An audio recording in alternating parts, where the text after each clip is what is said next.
Alexandria, 2nd century CE. The air is thick with ash and argument.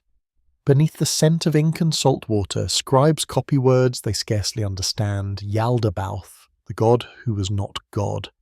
In the candle-lit scriptorium, a woman named Sophia is whispered about not as a saint, but as a mistake. Somewhere between papyrus fibres and imperial decrees, the idea of creation itself fractures. Was the universe born of wisdom or of error? Over the next 2,000 years, theologians, emperors, and heretics will wrestle with that question. This is not a myth. It is a history of those who believe that God himself was lost. This is the story of the Demiurge, the cosmic orphan who thought he was God. Alexandria in the 2nd century existed as something unprecedented in human history, a crossroads where 3 great traditions collided and fused in ways that would prove generative and dangerous in equal measure. The city that Ptolemy I had founded 4 centuries earlier had grown into a cosmopolitan nerve centre, where Greek philosophical sophistication met Jewish scriptural intensity, and the emerging Christian movement struggled to define itself against both. The physical city reflected this complexity. The great library, though past its ancient glory, still attracted scholars from across the known world. The Serapeum temple complex rose on its hill, a monument to the syncretic god Serapis, himself a fusion of Greek and Egyptian divine attributes. The Jewish quarter, established when the city was founded, housed communities who had long since adopted Greek as their primary language, while maintaining fierce loyalty to Torah. And increasingly in private homes and rented halls, Christians gathered to debate the meaning of events that had occurred within living memory. The architecture of knowledge in this city was literal. Papyrus, made from the pith of plants growing in the Nile Delta, constituted the physical medium through which ideas travelled. The production of papyrus was itself an industry, with plantations, processing centres, and trade networks that connected Egypt to every literate community in the Roman world. When a scribe in Alexandria copied a text, he was engaging in a process that linked him to material infrastructure stretching hundreds of miles south to Upper Egypt and then outward across the Mediterranean to every major port. The texts being copied in this period reflect the intellectual ferment. Side by side in private libraries one might find the dialogues of Plato, the Hebrew Bible in its Greek translation, letters from various Christian leaders, Jewish commentaries on it, scripture, Egyptian magical papyri, and an emerging literature that would later be condemned as Gnostic. These texts conversed with one another, quoted one another, argued with one another. The boundaries between philosophy and religion, between Greek wisdom and barbarian revelation, had not yet hardened into the categories that would dominate later centuries. Among the texts being produced in this environment, several stood out for their peculiar cosmology. These were not public documents. They were not read in synagogues or proclaimed in marketplaces. They circulated within small groups, copied by hand, studied in private. Their language was dense, elusive, built on layers of earlier traditions, and they told a story about the origin of the cosmos that inverted everything the mainstream cultures believed. In these texts, creation did not begin with wisdom and power producing a perfect universe. Instead, it began with a flaw, a rupture, a fall. The supreme God, utterly transcendent, absolutely beyond conception, had emanated from itself a series of divine attributes or beings, often called aeons. These existed in a state of perfect harmony, a realm of light called the pleroma, the fullness. But one of these aeons, named Sophia, wisdom herself, had acted without the consent of her divine consort. In some accounts, she desired to know the unknowable Father. In others, she attempted to create on her own. In all versions, something went wrong. From Sophia's error or passion emerged an offspring, but this offspring was malformed, created outside the proper divine order. He was called by many names: Yaldabaoth, Sackless, the Fool, Samael, the Blind. He inherited his mother's creative power, but not her knowledge of what lay beyond. When he emerged into being, he saw only darkness and the potential of matter. He looked around and found himself alone, and in his ignorance he proclaimed the famous words, "I am God, and there is no other." This being, the Demiurge, then proceeded to create the material cosmos. He fashioned the planets, the elements, time itself. He created subordinate powers, often identified with the angels or archons, who ruled over the various dimensions of material existence. And finally, working from a pattern he had glimpsed but did not understand, an image of the true divine humanity from the world above, he fashioned the physical body of Adam. But Adam was meant to be a prison.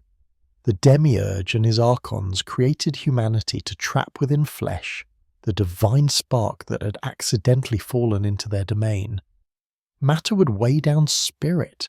Ignorance would obscure knowledge. Death would make creatures cling to the physical.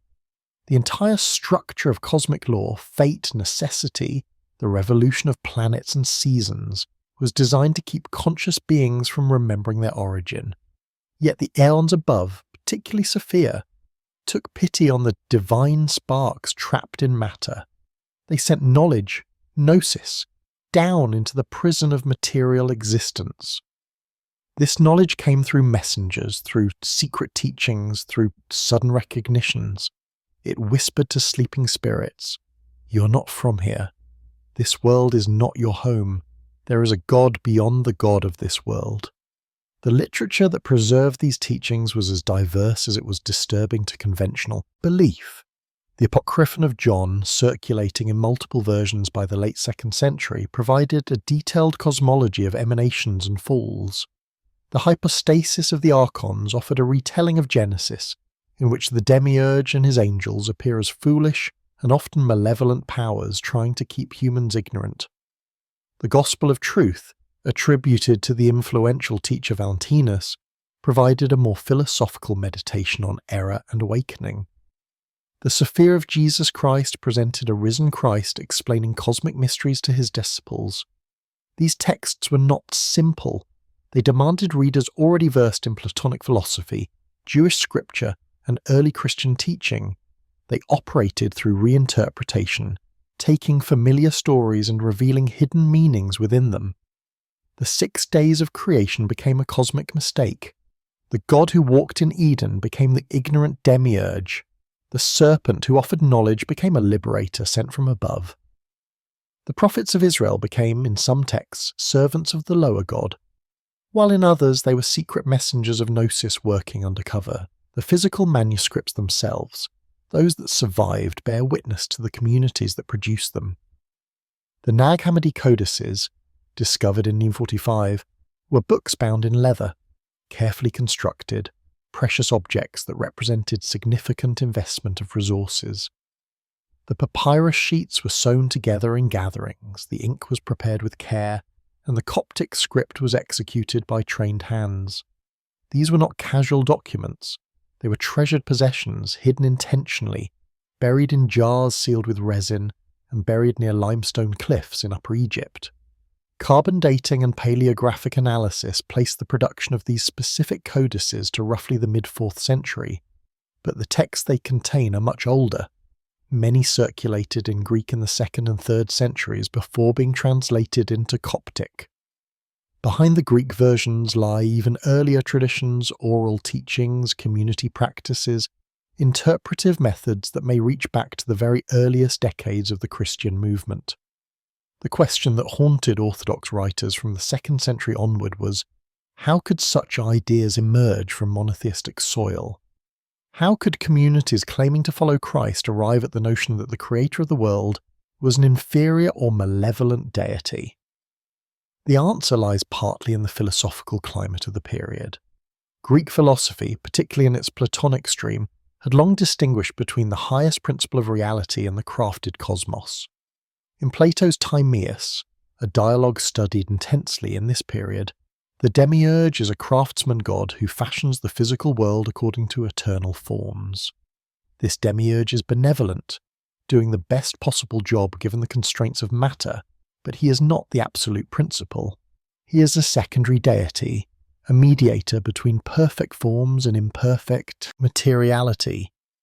Jewish thought had developed in conversation with Greek philosophy since at least the 3rd century BCE.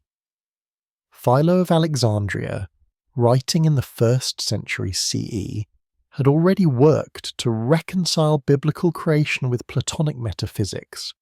He interpreted Genesis allegorically, seeing in the 6 days of creation the unfolding of ideal patterns. The God of Israel was identified with Plato's good, the absolute transcendent principle. But Philo also spoke of divine powers and attributes that mediated between the unknowable God and the material world. The Logos, the powers, the divine wisdom. Christian thinkers inherited both traditions. They read Paul's letters speaking of cosmic powers and principalities, of the God of this world who blinds minds, of archons of this age who crucified the Lord of glory. They encountered the Gospel of John with its Logos doctrine, its claim that the true light had come into a world that did not know it. They studied Genesis and saw questions. Why does God say, "Let us make man," if there is only one God? Who is the serpent? And why does God fear that humans might become like him? Why is there suffering, injustice, death in a creation pronounced good? The Gnostic answer was radical. The Creator was not the supreme God. The visible cosmos was not the highest reality. And salvation meant not the redemption of matter, but escape from it. Not the resurrection of the flesh, but the liberation of the spirit. This was not a popular teaching. It could not become popular. It inverted too many assumptions, threatened too many structures. If the created world and its orders were the products of ignorance or malice, then the laws that govern society, Roman law, Jewish law, natural law, could claim no ultimate authority. If matter was a prison, then the body and its pleasures or pains had only instrumental significance. If knowledge rather than faith was the path to salvation, then institutional religious authority could be questioned. The response from those who would define Orthodox Christianity was swift and fierce. But to understand that response, we must first look more carefully at what the Gnostic teachers actually taught and how their ideas spread through the underground networks of the early Christian world.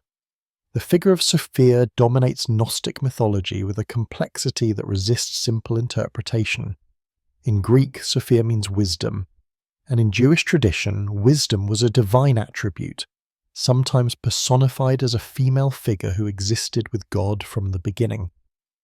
The Book of Proverbs presents wisdom as present at creation, delighting before God.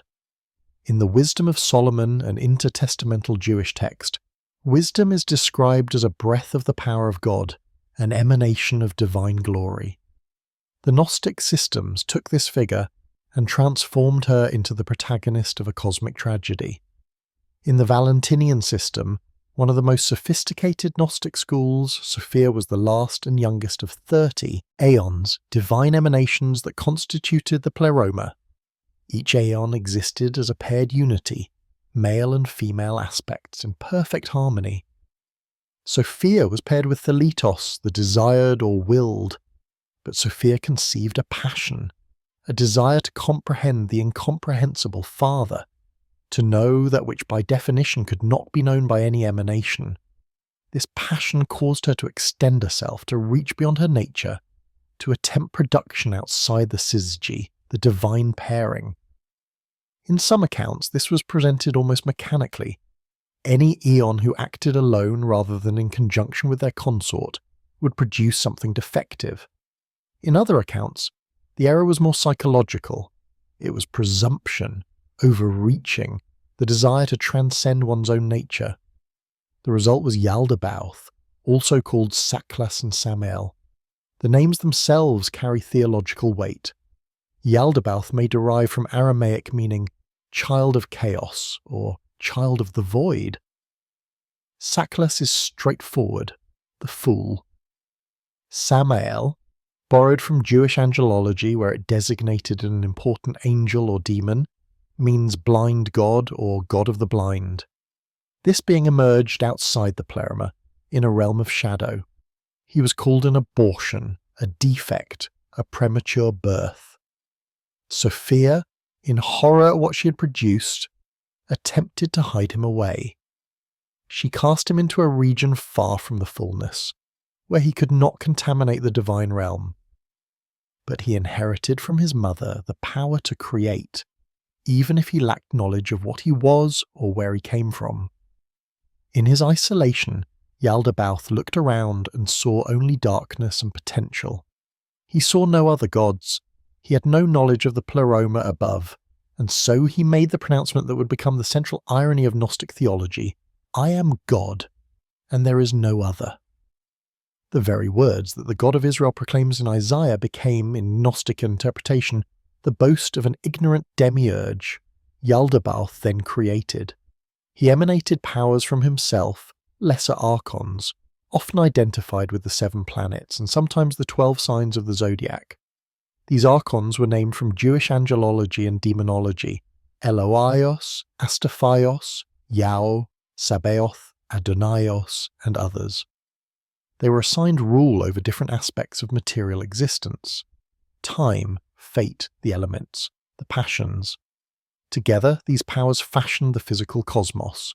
In the Apocryphon of John, the most detailed surviving account, the creation of Adam is described with extraordinary precision. The archons saw a reflection in the waters of chaos, an image of the true divine man from the world above. Desiring to capture this image, they said, "Let us create a man according to the image of God and according to our likeness." But when they fashioned Adam's body, it could not move. It lay inert, powerless, despite all their efforts to animate it. The text continues with a detailed anatomy. Each archon contributed to a different part of the body and psyche. One formed bone, another sinews, another flesh. The 7 planetary powers created the 7 substances of matter. 365 angels, corresponding to the days of the year, each contributed some small element. The result was a map of the human being as cosmos in miniature, every part ruled by a different power, the whole constituting a microcosm of the archontic creation. But still Adam did not move. The body was a perfect prison, but empty. The archons could create matter, but not life in any true sense. At this moment, according to the myth, Sophia intervened. Working through Christ or through the luminaries from above, she tricked Yaldabaoth into breathing spirit into Adam. The ignorant creator thought he was breathing his own power into his creature, but in fact he was transferring the divine spark that had fallen from Sophia. When he breathed into Adam, the creature came to life, but with a life that did not belong to matter, a consciousness that was not of this world. The Gnostic drama of Eden follows. Adam, now animated by divine spirit, knows more than his creators. The archons see that their creature has become superior to them in consciousness. They grow afraid. They create Eve from Adam, intending her to be a further trap, but she too receives the divine spark. They place both in the garden under prohibition, trying to keep them in ignorance of their true nature. The serpent appears, but not as tempter. In some Gnostic readings, the serpent is Christ or his emissary sent to awaken the first humans. The knowledge the serpent offers is not moral discernment between good and evil, as traditional readings suggest, but gnosis of the truth. There is a God above the God of this garden, and you are not from here. When Adam and Eve eat, their eyes open to their true condition. They see that they are naked, not physically, but spiritually, trapped in matter, subject to powers that mean them harm. Yaldabaoth responds with rage. He curses the serpent, expels Adam and Eve from Eden, introduces death as a means of ensuring they remain trapped in the cycle of material existence. He places his angels over the world to guard against any further influx of light from above. He establishes fate, Haimamena, the iron law of cause and effect, planetary influence, necessary outcomes. All of this is designed to prevent awakening, but Gnosis continues to break through. Seth, the third son of Adam, becomes the father of a race of true knowers. Prophets and teachers appear across generations, each bringing fragments of the saving knowledge. And finally Christ himself descends, not born of matter, according to many Gnostic texts, but appearing in a spiritual body, teaching openly and in secret. offering the fullest revelation of what lies beyond the prison of the Demiurge. This mythology was not universally accepted even among Gnostics. Different schools taught different versions. The Valentinians, who represented perhaps the most philosophically sophisticated Gnostic movement, tended toward a more ambiguous view of the Demiurge. In their system, Yaldabaoth was ignorant rather than malevolent. He genuinely believed he was the only god and did the best he could with that belief. He was to be pitied rather than condemned. Some Valentinians even spoke of his eventual salvation when he would finally learn of his true origin. The Sethian Gnostics, whose literature dominates the Nag Hammadi find, took a darker view. Their Demiurge was actively hostile, a tyrant who not only imprisoned spirits but delighted in their suffering. The God of the Hebrew Bible, when he rained fire on Sodom or drowned the world in flood, was revealing his true nature as a jealous, wrathful power who could not bear that humans might transcend their condition. Other Gnostic groups developed different emphases.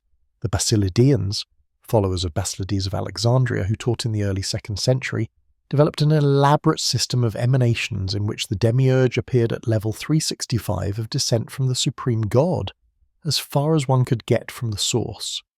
The Marcionites, followers of Marcion of Sinope, did not develop elaborate mythologies but insisted on a radical distinction between the God of the Old Testament, a just but cruel lawgiver, and the God of the New Testament, a God of pure mercy, previously unknown.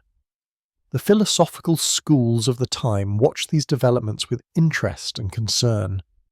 Platonists recognized their own influence but were troubled by what they saw as distortions. The great Platonist philosopher Plotinus, writing in the 3rd century, devoted an entire treatise, his 9th Ennead, 2nd tractate, to attacking the Gnostics.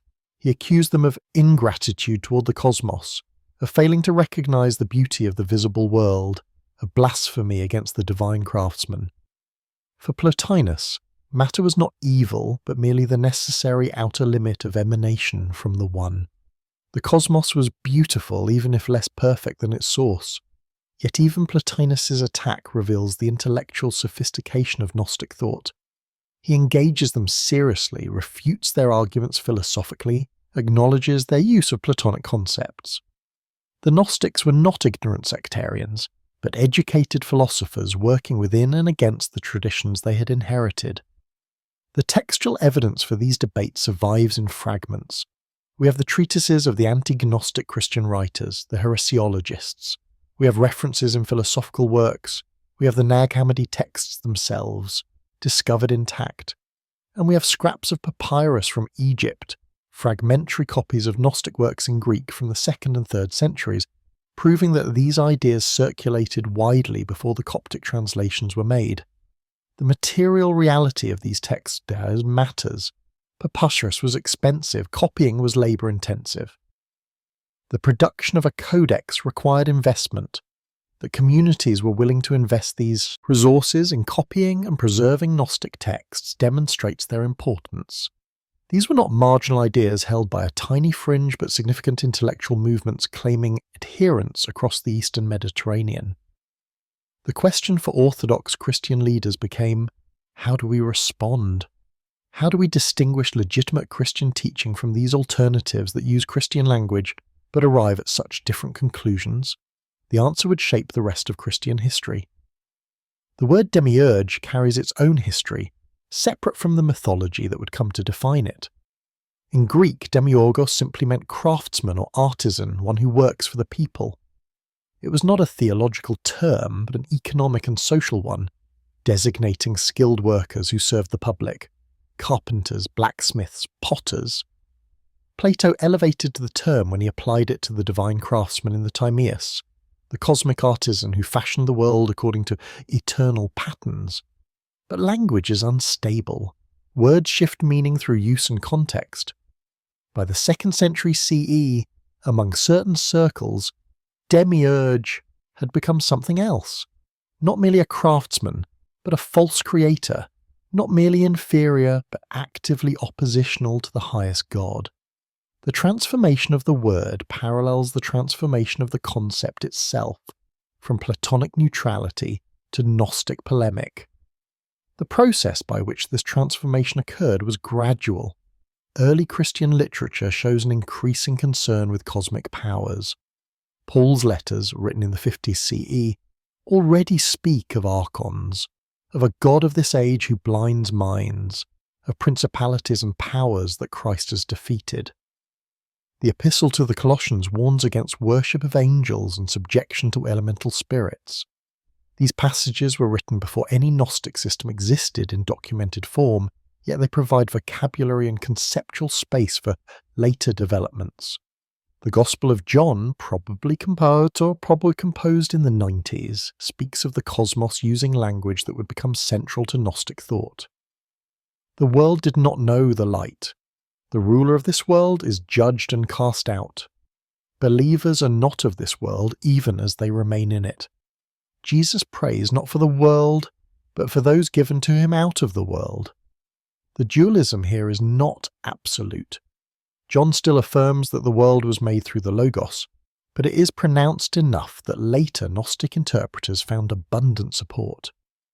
By the time we reach the earliest documented Gnostic systems in the mid-2nd century, these elements have crystallized into coherent cosmologies. The casual references to hostile powers in earlier Christian literature have been developed into detailed hierarchies. The cosmic pessimism that appears as a minor theme in some early Christian texts has become a dominant motif, and Plato's benevolent craftsman has been recast as an ignorant or malevolent demiurge. The rhetorical strategy employed by Gnostic teachers was reinterpretation. They took the Hebrew Bible, texts sacred to Jewish and Christian communities, and read them against the grain. Every passage that suggested multiple divine beings, let us make man in our image, came evidence for the plurality of archons. Every passage where God seemed to display ignorance, Adam, where are you?, came proof of the demiurge's limitations. Every passage depicting divine jealousy or wrath revealed the lower god's true character. The Testimony of Truth, a Gnostic text from the 3rd century, offers perhaps the most audacious example of this hermeneutic. It retells the story of Eden from the serpent's perspective. What kind of God, it asks, would create beings and then forbid them knowledge? What kind of God would say, "You shall not eat from the tree of knowledge of good and evil," and follow it with, "For on the day you eat from it you shall surely die"? The serpent, seeing this injustice, offers humans the truth. The God of the garden is a liar and a tyrant. When Adam and Eve eat, they do not die that day, they live. The God lied. The serpent told the truth. This reading, shocking to mainstream sensibilities then and now, was not meant merely to provoke. It represented a serious theological position, that the God of justice, law and creation was not the highest deity. That position in turn responded to genuine philosophical and experiential problems that 2nd century thinkers faced. The problem of evil was acute. If God was all-powerful and all-good, why did the world contain so much suffering, injustice and death? Jewish and Christian theodicies attempted various answers: human free will, future judgment, the mysterious purposes of divine providence. But for many, these answers seemed inadequate. The Gnostic solution was radical. The God who made this world was not all good. He was limited, flawed, perhaps hostile. The true God had not created matter, but would eventually liberate consciousness from it. The problem of law was equally pressing. Jewish law, Torah, claimed divine origin, but it contained commandments that seemed to many morally questionable or spiritually limiting. Dietary restrictions, purity codes, ethnic boundaries. Marcion, though not properly a Gnostic, articulated this problem starkly. The God who commanded Israel to slaughter entire populations in Canaan could not be the same God whom Jesus called Father. The Gnostics agreed.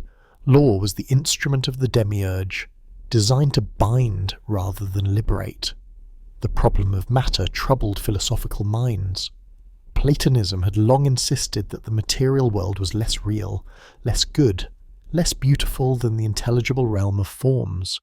The body was a tomb for the soul, soma sema in Plato's pun. Yet both Judaism and emerging Christian orthodoxy insisted on the goodness of creation and the eventual resurrection of the flesh. For those deeply influenced by Platonic dualism, Gnosticism offered a way to be Christian, to follow Christ, to read scriptures, to join community while maintaining philosophical commitments about matter and spirit. But these intellectual positions came with costs. The Gnostic view required rejecting the goodness of creation, which meant rejecting the instinctual human response to the beauty of the world. It required viewing the body as an enemy, which led some Gnostic groups to extreme asceticism, denying marriage, procreation, even food beyond minimal needs, and others to libertinism, the view that if the body did not matter, its actions were spiritually irrelevant. It required seeing most of humanity as hylics, purely material beings without the divine spark, which created an elite spiritual aristocracy. These tendencies disturbed not only Orthodox Christians but also pagan philosophers who valued the cosmos and Jewish thinkers who revered Torah. The Gnostics found themselves opposed from every direction, seen as dangerous both intellectually and socially. By the late 2nd century, the response from those who would become Orthodox Christianity intensified. A new genre of literature emerged, the heresiological treatise devoted to identifying, describing, and refuting heresy. The first and most influential of these was Irenaeus of Lyons Against Heresies, written around 180 CE. Irenaeus had been a student of Polycarp, who claimed to have known the Apostle John. This chain of connection to apostolic authority mattered. Irenaeus could claim to represent authentic Christian tradition against recent innovations. Against Heresies is a massive work, 5 books totaling hundreds of pages in modern editions. The first book catalogues Gnostic systems in remarkable detail, providing descriptions of Valentinian, Basilidian, and other schools. The 2nd through 5th books systematically refute these teachings through scriptural interpretation, logical argument, and appeals to tradition. For Irenaeus, the Gnostics had fallen into error through philosophical speculation divorced from apostolic teaching. His rhetorical strategy was to emphasize the absurdity and variety of Gnostic myths. He recounted cosmologies with their multiple emanations, their elaborate hierarchies of archons, their baroque narratives of falls and redemptions. To mainstream ears, this sounded ridiculous, complex nonsense invented by people who had too much time to think. How could rational persons believe such things? But Irenaeus was doing more than mocking. He was establishing the principle that would define orthodoxy, the rule of faith, the regula fidei. This was a summary of core Christian beliefs. One God who created all things, Christ his Son incarnate, crucified and resurrected, the Holy Spirit, the Church, the resurrection of the flesh. Any teaching that contradicted these points was heretical by definition, and Gnostic teachings contradicted almost every element. They posited multiple gods, denied that the Creator was supreme, questioned the reality of Christ's incarnation, rejected resurrection of the body. Other heresiologists followed. Tertullian in North Africa, writing in Latin around 200, attacked Marcion in particular, but also Valentinians and other Gnostics. Hippolytus in Rome produced a refutation of all heresies that tried to show that Gnostic ideas derived from pagan philosophy rather than Christian revelation. Clement of Alexandria, writing from within the most philosophically sophisticated Christian community, attempted to distinguish legitimate Christian gnosis, proper understanding of faith, from false gnosis that led to heresy. The texts these writers attacked were not preserved by their opponents. The heresiologists quoted Gnostic works only to refute them, often in ways that may have distorted the original meaning. For 17 centuries, our knowledge of Gnosticism came almost entirely through these hostile witnesses. It was as if we knew about Christianity only from the writings of its Roman persecutors. The persecution of ideas took institutional form as Christian communities organized. By the early 3rd century, networks of churches recognized common beliefs and practices, shared liturgies, acknowledged certain bishops as authoritative. This emerging Catholic universal church defined itself partly through what it excluded. Gnostic teachers were identified, debated with, and eventually expelled from communities. Their texts were denounced, their ideas condemned. But ideas do not die easily. Even as institutional Christianity consolidated its boundaries, Gnostic concepts persisted. They went underground, continued in private circles, influenced Orthodox theology in subtle ways. The 4th century triumph of Christianity as the Roman state religion would create both the political means to suppress heresy more completely and the conditions under which some believers felt compelled to preserve alternative teachings.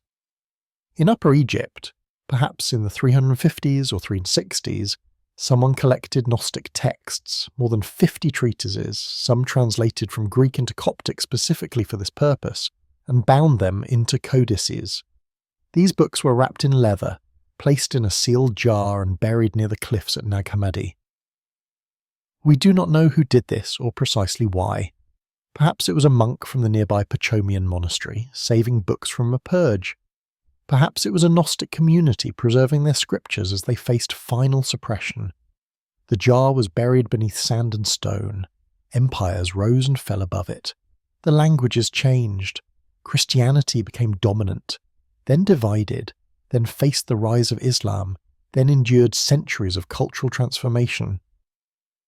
Through all of this, the jar remained, and with it the testament to a way of seeing the cosmos that the victors of theological debate thought they had erased forever.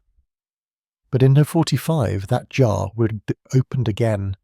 The 2nd century of the Common Era witnessed something unprecedented, the fracturing of the Christian movement into distinct schools of thought, each claiming authentic transmission from Jesus and his earliest followers, each producing literature to support those claims. This was not a simple division between orthodoxy and heresy. That language came later, imposed retrospectively by the winning side. Rather, it was a period of competitive interpretation in which multiple forms of Christianity vied for adherence, resources, and legitimacy. The social reality of these communities is difficult to reconstruct, but essential to understanding how ideas spread. Christian groups in this period met in homes, rented halls, or workshop spaces. They had no church buildings, no established hierarchy beyond local leadership, no universal creed or canon of scripture. A convert joining a Christian community in Rome might encounter very different teachings than one in Alexandria or Antioch or Edessa. Travel was common in the Roman Empire, which meant teachers and ideas moved between cities, but so did diversity. Among the most influential 2nd century teachers was Valentinus. Born in Egypt, educated in Alexandria, Valentinus taught in Rome from approximately 136 to 165 CE. According to Tertullian, writing a few decades later, Valentinus had been a candidate for Bishop of Rome, but lost the election and subsequently split from the main community. Whether this account is accurate or represents orthodox polemic is uncertain. What is clear is that Valentinus attracted significant followers and founded a school that would endure for centuries. The Valentinian system, as reconstructed from both hostile summaries and discovered texts, represented the most sophisticated synthesis of Christian proclamation and Platonic philosophy. Valentinus himself wrote poems, homilies, and theological treatises. Only fragments survive, quoted by later writers. One passage from his Summer Harvest reads, "From the beginning you have been immortal and children of eternal life. You wanted death allocated to yourselves so that you might spend it and use it up, and that death might die in you and through you. For when you nullify the world and are not yourselves annihilated, you are lord over creation and all corruption." This fragment encapsulates Valentinian thought. The pre-existent divine nature of true knowers, the deliberate descent into matter to destroy death from within, the paradox of being in the world but not of it. The language is dense, elusive, beautiful in a disquieting way. Valentinus's disciples developed his teaching into elaborate cosmologies. Ptolemy, a prominent second-generation Valentinian, wrote a letter to Flora that survives in its entirety, quoted by the heresiologist Epiphanius. The letter addresses the problem of the law of Moses, arguing for a threefold division. Some commandments came from God, the Demiurge, understood as a just but limited deity, others from Moses himself, still others from the Jewish elders. The true Father, beyond the Demiurge, was revealed only in Christ. Ptolemy's tone is patient, pedagogical, treating Flora as an intelligent inquirer deserving careful explanation. Other Valentinian teachers included Heracleon, who wrote the first commentary on the Gospel of John that we know of, fragments of which were preserved by Origen when he wrote his own commentary partly to refute Heracleon. These fragments show Heracleon reading John allegorically, finding in every narrative detail symbolic significance. The Samaritan woman at the well represented the soul seeking truth. Her 5 previous husbands were the 5 senses. The living water was gnosis.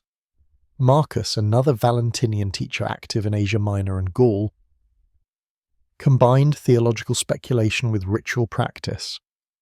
According to Irenaeus, Marcus celebrated a Eucharist in which the wine visibly changed colours during the ritual, which Marcus attributed to the presence of the divine feminine, grace, descending into the cup. He also taught a system in which the Greek alphabet held cosmic significance, each letter corresponding to an aeon in the pleroma. Critics accused him of magic and of taking sexual advantage of wealthy women in his communities. Whether these accusations reflect reality or represent the standard slanders levelled against heretical teachers is impossible to determine. The Valentinian movement was not monolithic. Different teachers emphasized different aspects. Some were more dualistic, viewing matter as essentially evil. Others were more moderate, seeing the material world as flawed but not irredeemable. Some expected the Demiurge himself to eventually be saved. Others anticipated only the salvation of pneumatics, those possessing the divine spark.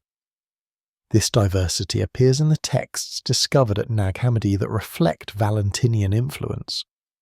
The Gospel of Truth, often attributed to Valentinus himself, is a meditation on error and knowledge without the elaborate mythology of archons. The Tripartite Tractate presents a variant cosmology where the fall of Sophia is less dramatic and more philosophical. The Gospel of Philip is a collection of sayings and reflections on sacraments, gender and knowledge, fragmentary in form but sophisticated in thought. Alongside Valentinianism, other Gnostic schools developed.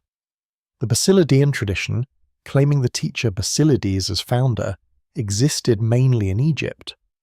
Our knowledge comes almost entirely from summaries in heresiological writings, which may misrepresent the teaching. Clement of Alexandria, who was more sympathetic than most, quotes Basilides discussing the nature of faith as the assent of the soul to any of those things which do not excite sensation. Basilides apparently taught that faith was primary and gnosis secondary, which seems to contradict the Gnostic emphasis, suggesting the complexity of these traditions. The Carpocratians, a group about whom we know little except through their critics, apparently taught that the soul must experience all possible human actions, including those generally condemned, to achieve liberation. This led to accusations of libertinism and immorality. Whether the Carpocratians actually practiced libertinism or merely thought to do so is unclear. The accusation was common. Any group that questioned conventional morality risked being accused of practicing immorality. In Syria, Gnostic Christianity took distinctive forms, influenced by the ascetical traditions of that region. The Gospel of Thomas, a collection of 114 sayings attributed to Jesus, survives complete in a Coptic translation from Nag Hammadi, and in earlier Greek fragments from Oxyrhynchus. Its sayings lack narrative context, presented as secret teachings. These are the secret sayings which the living Jesus spoke and which Didymus Judas Thomas wrote down. Some sayings in Thomas appear in the canonical Gospels. Whoever has ears to hear, let them hear. Others are unique and strange. If you bring forth what is within you, what you have will save you. If you do not have that within you, what you do not have within you will kill you. The overall message seems to emphasize self-knowledge and discovering the divine within, rather than waiting for future salvation. Saying 3 declares, "The kingdom is inside of you and it is outside of you.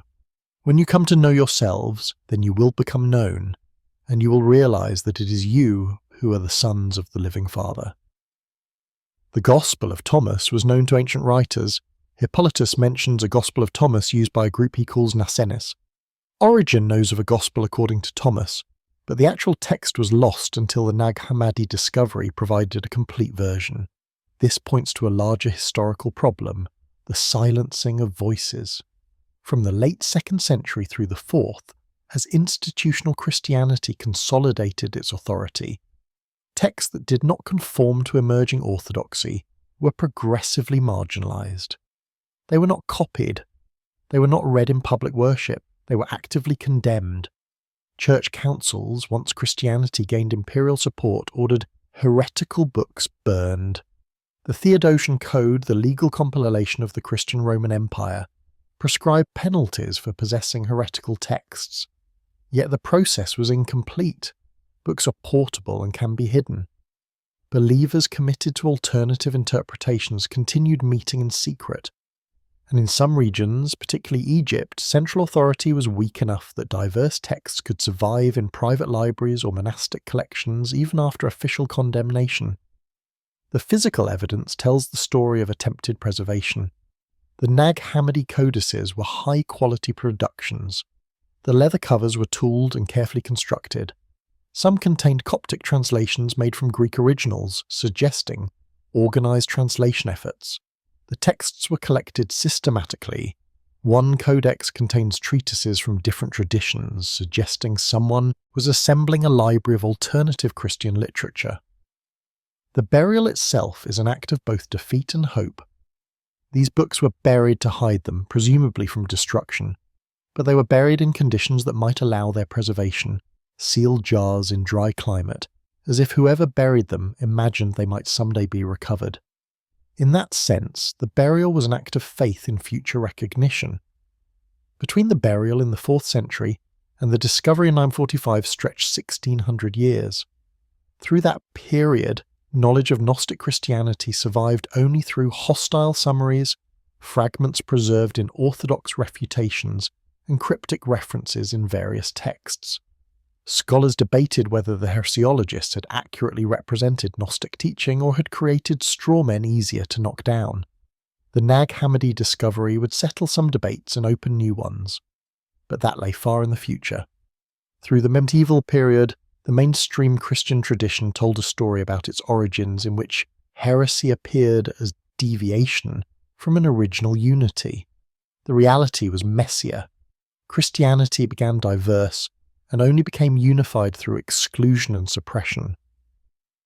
The Demiurge and his mythology were casualties of that process, condemned as the most dangerous heresy, remembered only as an example of what not to believe. The Gospel of Thomas, unlike the canonical Gospels, contains no narrative. Jesus does not heal, does not travel, does not predict his death, does not rise from the tomb. There are only sayings, 114 of them, each introduced with brief framing. Jesus said, or his disciples said to him, or occasionally they said to him. The effect is disorienting. We are given teaching without story, wisdom without context. This formal choice is itself theological. The absence of narrative suggests that the life of Jesus, his actions, his suffering, his physical resurrection, may be less important than his teaching. What saves is not Jesus' death for sins, but his revelation of knowledge.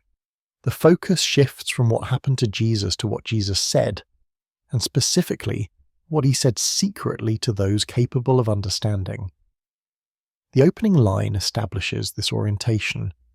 These are the secret sayings which the living Jesus spoke and which Didymus Judas Thomas wrote down. Already multiple claims, these sayings are secret, known to some but not all. Jesus is living present tense, suggesting he continues to speak beyond death. And Thomas the twin, Didymos means twin in Greek, Thomas in Aramaic, is the guarantor of this tradition. The Thomas tradition was significant in early Syrian Christianity. The Acts of Thomas, a 3rd century narrative, portrays Thomas as Jesus' twin brother, identical in appearance, sharing in his knowledge. This physical twinship becomes a metaphor for spiritual identity. Thomas knows what Jesus knows because they are, in essence, the same. The reader is invited into this twinship to become oneself a twin of Christ through gnosis. The sayings themselves vary from parallels to canonical gospels to complete novelties. Saying 2 offers a program.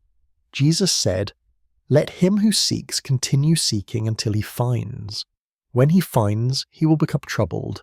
When he becomes troubled, he will be abdishud, and he will rule over the all." This is not the faith that finds rest, but seeking that disturbs, knowledge that troubles before it liberates. Many sayings emphasize the discovery of divine reality within the self, rather than in external events or future promises. Saying 70. Jesus said, "If you bring forth what is within you, what you have will save you. If you do not have that within you, what you do not have within you will kill you."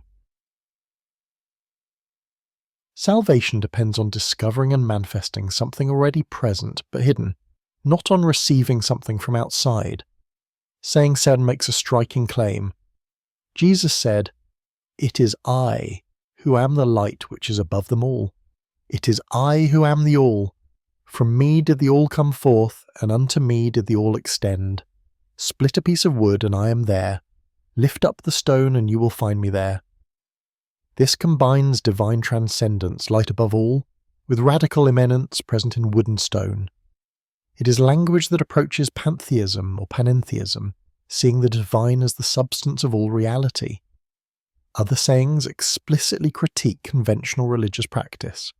Saying 14, "If you fast, you will give rise to sin for yourselves, and if you pray, you will be condemned, and if you give alms, you will do harm to your spirits."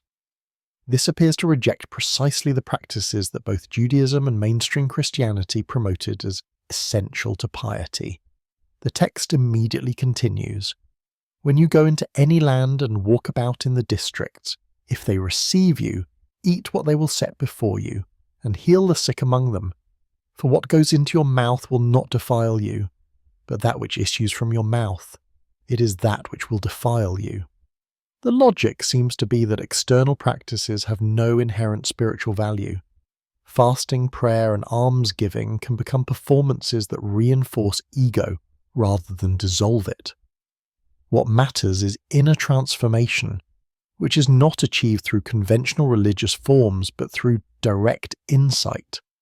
Several sayings are specifically anti-materialist or anti-body. Saying 29, "If the flesh came into being because of spirit, it is a wonder. But if spirit came into being because of the body, it is a wonder of wonders. Indeed, I am amazed at how this great wealth has made its home in this poverty." The body is poverty, spirit is wealth. The incarnation of spirit and flesh is presented as perplexing rather than celebrated. Saying 112 states, "Woe to the flesh that depends on the soul. Woe to the soul that depends on the flesh." This mutual condemnation suggests that proper spiritual life requires disentangling spirit from bodily existence, not redeeming this body but transcending it. Yet Thomas is not entirely consistent in its dualism. Some sayings affirm the goodness of creation, or at least its potential for revealing the divine. Saying 113, "His disciples said to him, 'When will the kingdom come?' Jesus said, 'It will not come by waiting for it. It will not be a matter of saying, here it is, or there it is. Rather, the kingdom of the Father is spread out upon the earth and men do not see it.' This implies that the kingdom is already present, already here, but invisible to those who have not learned to see." The final saying, 114, is notorious for its apparent misogyny. Simon Peter said to them, "Let Mary leave us, for women are not worthy of life." Jesus said, "I myself shall lead her in order to make her male, so that she too may become a living spirit resembling you males. For every woman who will make herself male will enter the kingdom of heaven." Scholars have debated this saying extensively. Some read it as reflecting historical gender attitudes of the period. Others interpret male and female as symbolic categories. male representing spirit or knowledge, female representing matter or ignorance, so that the saying means all must transcend material existence regardless of physical sex. The broader question is how to situate Thomas theologically. Is it Gnostic? The text never mentions the Demiurge, Archons, Sophia, or the Pleroma, does not present a cosmogonic myth or dualist system, yet it shares Gnostic sensibilities, emphasis on secret knowledge, suspicion of material existence, discovery of the divine within, critique of conventional religion. Perhaps Thomas represents an earlier stage of the tradition before elaborate mythologies developed. Or perhaps it represents a different stream, one that emphasized mystical experience and ethical transformation without cosmological speculation. The Gospel of Truth, possibly written by Valentinus, is similarly non-mythological while clearly Gnostic in sensibility. The recovery of Thomas changed scholarly understanding of Christian origins. Before Nag Hammadi, Thomas was known only from ancient references. Its discovery proved that diverse forms of Jesus' tradition existed in the earliest centuries, some very different from what became canonical. It forced recognition that the four Gospels in the New Testament were not the only Gospels, not the only ways early Christians told the story of Jesus. The sayings Gospel as a genre, which Thomas exemplifies, may be very early. The hypothetical Q source, material shared by Matthew and Luke, but not found in Mark, is reconstructed as a sayings collection. Some scholars argue that sayings Gospels represent the earliest layer of Jesus' tradition, predating narrative Gospels. If true, this would mean that the earliest Christian communities preserved Jesus' teaching without necessarily focusing on his death and resurrection. Others maintain that Thomas, despite containing early traditions, was compiled later and reflects a Gnostic reinterpretation of Jesus. The debate continues, but the text's existence forces all sides to acknowledge complexity in early Christianity. What is beyond debate is the aesthetic power of Thomas. Read as literature, divorced from theological controversy, the sayings have a spare beauty. They provoke thought without resolving into system. They operate through paradox, metaphor, unsettling juxtaposition. Saying 42 consists of two words in Coptic. Jesus said, "Become passers-by." What could this mean? Do not attach to the world, keep moving, do not make your home in matter. The very brevity forces contemplation. In the decades after the Nag Hammadi discovery, Thomas attracted attention beyond scholarly circles. Contemplatives, mystics, and those disillusioned with institutional religion found in Thomas a Jesus who spoke to their concerns. The emphasis on finding the kingdom within, on direct experience over doctrine, on questioning rather than accepting authority, resonated with countercultural movements of the 1960s and 70s. This reception history matters because it shows how ancient texts, once rediscovered, take on new life in new contexts. Thomas was written for 2nd century Syrian Christians working out how to understand Jesus in their own cultural framework, but once recovered, it became available to be read in 20th century Western contexts shaped by psychology, existentialism, and religious pluralism. The text remained the same, but its meanings multiplied. Yet this pluralism of interpretation also reveals a tension.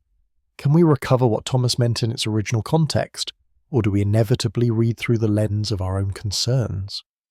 The history of Gnostic scholarship has sometimes been accused of projecting modern sensibilities, individualism, anti-authoritarianism, feminism, onto ancient texts that may not have shared those values. The challenge is to let ancient voices speak in their own idiom while recognizing that all interpretation occurs from a situated perspective. The discovery of Thomas also raised the question, what else was lost? If a text this significant could vanish for 16 centuries, what else did the suppression of heresy erase? How different might Christianity have become if Gnostic Christianity had survived as a legitimate option rather than being condemned and destroyed? The Council of Nicaea, convened by Emperor Constantine in 325 CE, represents a hinge point in Christian history. Before Nicaea, Christianity was diverse, local, without a centralized authority to define orthodoxy. After Nicaea, though the process would take decades to complete, Christianity increasingly defined itself through creeds, councils, and the enforcement of theological boundaries backed by imperial power. The council was called primarily to address the Arian controversy. Was Christ fully divine, of the same substance as the Father? Or was he a created being subordinate to the Father? This question had divided Eastern churches, creating factions that threatened the unity Constantine sought to impose on his newly Christian empire. The Arian position, articulated by Arius of Alexandria and supported by significant segments of the Eastern episcopate, held that the Son was begotten by the Father and therefore had a beginning. There was a time when the Son was not. The Father alone was unoriginate, unbegotten. The Son was the highest of creatures, the agent through whom all else was created, but still created, not co-eternal with the Father. The anti-Arian position, championed by Athanasius and eventually enshrined in the Nicene Creed, insisted that the Son was begotten, not made, homoousios, of one substance, with the Father. No time existed when the Son was not.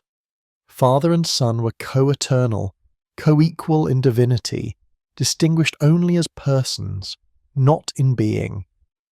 This debate was not directly about Gnosticism, yet it had profound implications for Gnostic cosmology. The Nicene position closed off interpretive space for multiple levels of divinity. If the Son was fully divine, equal to the Father, then Christian theology could not accommodate the Gnostic hierarchy of emanations, with the Demiurge as an inferior deity. The Christian God would be identified with the Creator of the world, not distinguished from him. The Nicene Creed made this explicit. We believe in one God, the Father Almighty, maker of all things visible and invisible. The Creator of the material world was the same as the Supreme God, the Father of Jesus Christ. There was no room for a demiurge who fashioned matter in ignorance of higher divinity. The Creed continued, and in one Lord Jesus Christ, the Son of God, begotten of the Father, only begotten, that is, of the substance of the Father, God of God, light of light, true God of true God, begotten not made, of one substance with the Father, by whom all things were made, both things in heaven and things on earth. Again, the affirmation that all things, heaven and earth, spiritual and material, were made through Christ eliminated the Gnostic distinction between a false material creator and a true spiritual redeemer. Further, the Creed affirmed, who for us men and for our salvation came down and was incarnate and was made man. The incarnation was real, not apparent. Christ had taken on flesh, not merely appeared in a body. This refuted Docetism, the view held by many Gnostics that Christ only seemed to have a physical body but was purely spiritual. The Creed concluded with, and we believe in the Holy Spirit, and those who say there was a time when he was not, and he was not before he was made, and he was made out of nothing, or he is of another substance or essence, or the Son of God is created, or changeable, or alterable. They're condemned by the Holy Catholic and Apostolic Church. This anathema clause made clear that disagreement with the Creed was not merely error but heresy, worthy of condemnation. Nicaea did not immediately end theological diversity.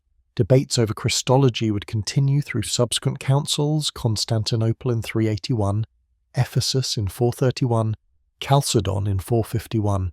But Nicaea established the principle the Church and Council, guided by the Emperor, could define orthodoxy and condemn heresy. This principle would be used repeatedly to suppress alternative forms of Christianity. For Gnostic communities, the implications were dire. An imperial church had no patience for cosmologies that undermined the goodness of creation or questioned the unity of God. Constantine himself, though his understanding of theological nuances may have been limited, grasped that empire required uniformity. Diverse theological factions created social division.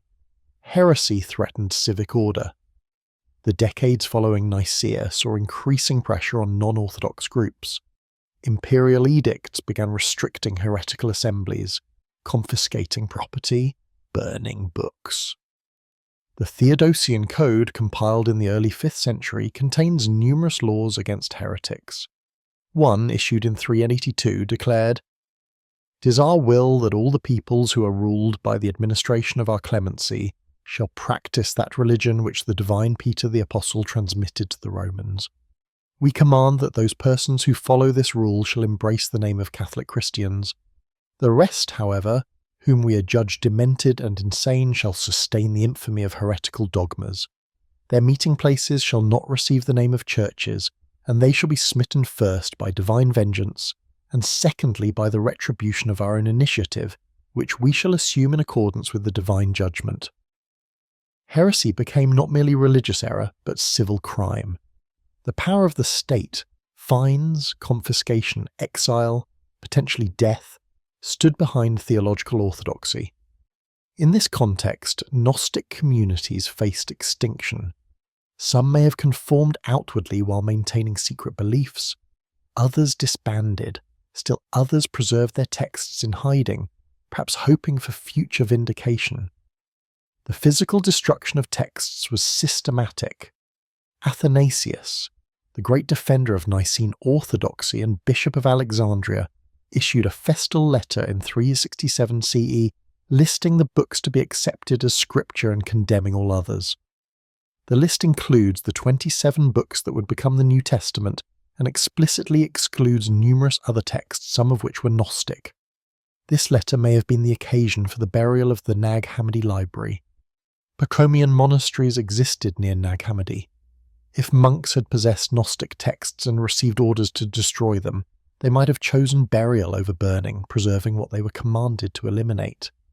We cannot know for certain, but the timeline matches. What is certain is that by the end of the 4th century, Gnostic Christianity as an organized movement had ceased to exist in most of the Mediterranean world. The teachers were silenced, the communities dissolved, the texts destroyed. Gnosticism survived only as a fossil in orthodox polemics, as a warning example in theological treatises, as a rumour of ancient heresy. Yet ideas have persistence beyond their institutional carriers. Elements of Gnostic thought would reappear in later movements, sometimes overtly, sometimes unconsciously. Medieval dualist heresies, the Paulicians, the Bogomils, the Cathars, would rediscover similar cosmologies. Kabbalistic Judaism would develop complex systems of emanation that echoed Gnostic structures. Islamic Sufism would emphasize inner knowledge and the distinction between esoteric and exoteric truth. Christian mysticism would preserve the language of divine darkness, unknowability, the soul's ascent beyond materiality. Whether these later movements had direct contact with Gnostic texts or independently arrived at similar conclusions remains debated. But the recurrence suggests that Gnostic intuitions, dissatisfaction with literal religion, sense of alienation from the material world, conviction that deeper truth lies hidden, are perennial possibilities of human spiritual experience. Still, for more than 1500 years, the Demiurge mythology itself was lost. Orthodox Christianity told its own story about creation, a good God making a good world, humanity falling through disobedience, Christ redeeming what was lost, resurrection restoring what was broken. This narrative dominated Western imagination, shaped art and literature, defined the boundaries of permissible thought. The Gnostic alternative, that the world was flawed from its origin, that its creator was ignorant or hostile, that salvation meant escape rather than redemption, was remembered only as the ultimate heresy, the negation of all Christian faith stood for. The Demiurge became a name invoked in theological textbooks as an example of how far error could go, how profoundly one could misunderstand the nature of God and creation. In the darkness of this suppression, the sealed jars lay beneath Egyptian sand, waiting. From the 5th century through the 14th in the Christian West, Gnostic texts existed only as quotations in refutations. No complete Gnostic gospel survived. no systematic exposition of Valentinian theology remained. The names Sophia, Yaldabaoth, and the Demiurge appeared only in historical accounts of ancient heresies, fossils of defeated ideas. Yet the questions Gnosticism raised did not disappear. The problem of evil, the problem of suffering, the problem of matter, these persisted. Orthodox theology developed sophisticated responses, but not everyone found those responses satisfying. And in the margins of Orthodox culture, movements arose that echoed Gnostic themes. In the Byzantine East, the Paulician movement emerged in the 7th century. The sources for Paulician belief are hostile. They come from Orthodox chroniclers who condemn them as heretics. According to these sources, Paulicians held dualistic beliefs. The visible world was created by an evil god, the God of the Old Testament, while the New Testament revealed a higher, purely spiritual deity. They rejected the physical incarnation, denied the validity of the cross, and refused to venerate icons or relics. The Byzantine Empire persecuted Paulicians vigorously. Empress Theodora in the 9th century conducted what amounted to a pogrom, reportedly killing thousands. Some Paulicians fled to Armenia and the Muslim-controlled territories. Others were forcibly resettled in Thrace. Despite persecution, the movement survived into the 10th century before being absorbed or destroyed. The Paulicians influenced the Bogomils, a dualist movement that arose in 10th century Bulgaria. The name derives from a priest named Bogomil, possibly meaning beloved of God in Slavonic. Bogomil teaching, according to the hostile accounts, posited two divine principles: an invisible father, creator of the spiritual world, and Satanael, his elder son, who rebelled and created the material world. Human souls were angels who had followed Satanael in his rebellion and were now imprisoned in matter. Bogomilism spread through the Balkans and influenced Western Europe. In Bosnia, a distinct church arose that may have had Bogomil roots. This church lasted until the Ottoman conquest in the 15th century, when many of its adherents converted to Islam, rather than submit to Catholic authority. In the West, the most significant dualist movement was Catharism, which flourished in southern France and northern Italy from the 11th to 14th centuries. The Cathars, from Greek katharos meaning pure, developed an elaborate theology that closely paralleled ancient Gnosticism, though whether through direct transmission or independent rediscovery remains unclear. Cathar belief divided the cosmos between a good god, creator of the spiritual realm, and Rex Mundi, king of the world, creator of matter. Human souls were fallen angels trapped in material bodies, subject to reincarnation until they achieved spiritual perfection. The Catholic Church was identified with Rex Mundi, a false church that worshipped the creator god rather than the true God. Cathars developed a two-tiered community structure. The perfecti, or perfect ones, renounced all material attachments, property, marriage, meat, violence. They lived lives of radical asceticism, believing this would hasten their liberation. The Credantes believers could live ordinary lives but hoped eventually to become perfecti through a ritual called the consolamentum, a spiritual baptism that conveyed the Holy Spirit. The Catholic Church viewed Catharism as the revival of ancient Manichaeism, another dualist religion that had competed with Christianity in late antiquity. Pope Innocent III called for a crusade against the Cathars in 1209. The Albigensian Crusade, named for the city of Albi where Cathars were numerous, lasted 20 years and devastated southern France. The Crusaders showed no mercy. At Béziers in 1209, when asked how to distinguish Catholics from Cathars, the papal legate allegedly responded, "Kill them all, God will know his own." The Dominican and Franciscan orders, founded in part to combat heresy through preaching and example, worked systematically to convert or expose Cathars. The Inquisition, established to root out heresy, focused particularly on Catharism. By the early 14th century, the movement had been crushed. The last known Cathar perfectus, Guillaume Belli Bastet, was burned at the stake in 1321. Whether these medieval heresies represent continuous transmission from ancient Gnosticism or independent rediscovery is debated.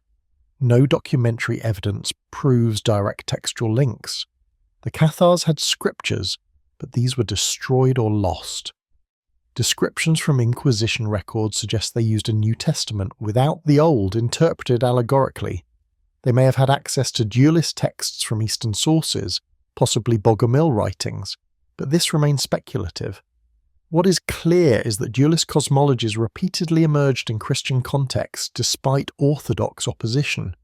The impulse to explain evil by positing an evil creator, to explain suffering by identifying the material world as fundamentally flawed, to explain salvation as escape from matter, these ideas had appeal across centuries and cultures. Outside Christian civilization, similar patterns appeared. In Islamic thought, the Ismaili branch of Shia Islam developed an esoteric cosmology with layers of spiritual reality, hidden imams who carried secret knowledge, and distinction between exoteric and esoteric interpretation of revelation. While not dualist in the Gnostic sense, Ismaili thought shared the Gnostic emphasis on gnosis, on the inadequacy of literal interpretation, on reality structured in hierarchical emanations. Jewish Kabbalah, merging in medieval Provence and Spain, described creation through emanation from Ein Sof, the infinite, through 10 Sephirot or divine attributes, into material existence. The Kabbalists developed elaborate meditations on the divine name, saw Torah as containing multiple levels of meaning, and understood evil as resulting from the shattering of vessels meant to contain divine light. While Kabbalah remained monotheistic, its structure of emanation, its concern with the origin of evil, and its claim to secret tradition echoed Gnostic themes. Some scholars have suggested direct influence, that Jewish communities in the Mediterranean preserved Gnostic or Gnostic-adjacent texts that later fed into Kabbalistic speculation. Others argue for independent development within Jewish mystical tradition. The question may be unanswerable with current evidence. What matters is that across medieval civilization, Christian, Jewish, Muslim, traditions of esoteric knowledge claimed reality was more complex than exoteric religion, taught that deeper truths lay hidden, that the visible world did not exhaust divine possibility. Yet none of these traditions preserved the specific texts of ancient Gnosticism, the Gospels, the cosmologies, the detailed mythologies of Sophia and the Demiurge. These remained lost. Medieval scholars knew about ancient Gnostics only through patristic refutations. They read Irenaeus and Tertullian cataloguing heresies.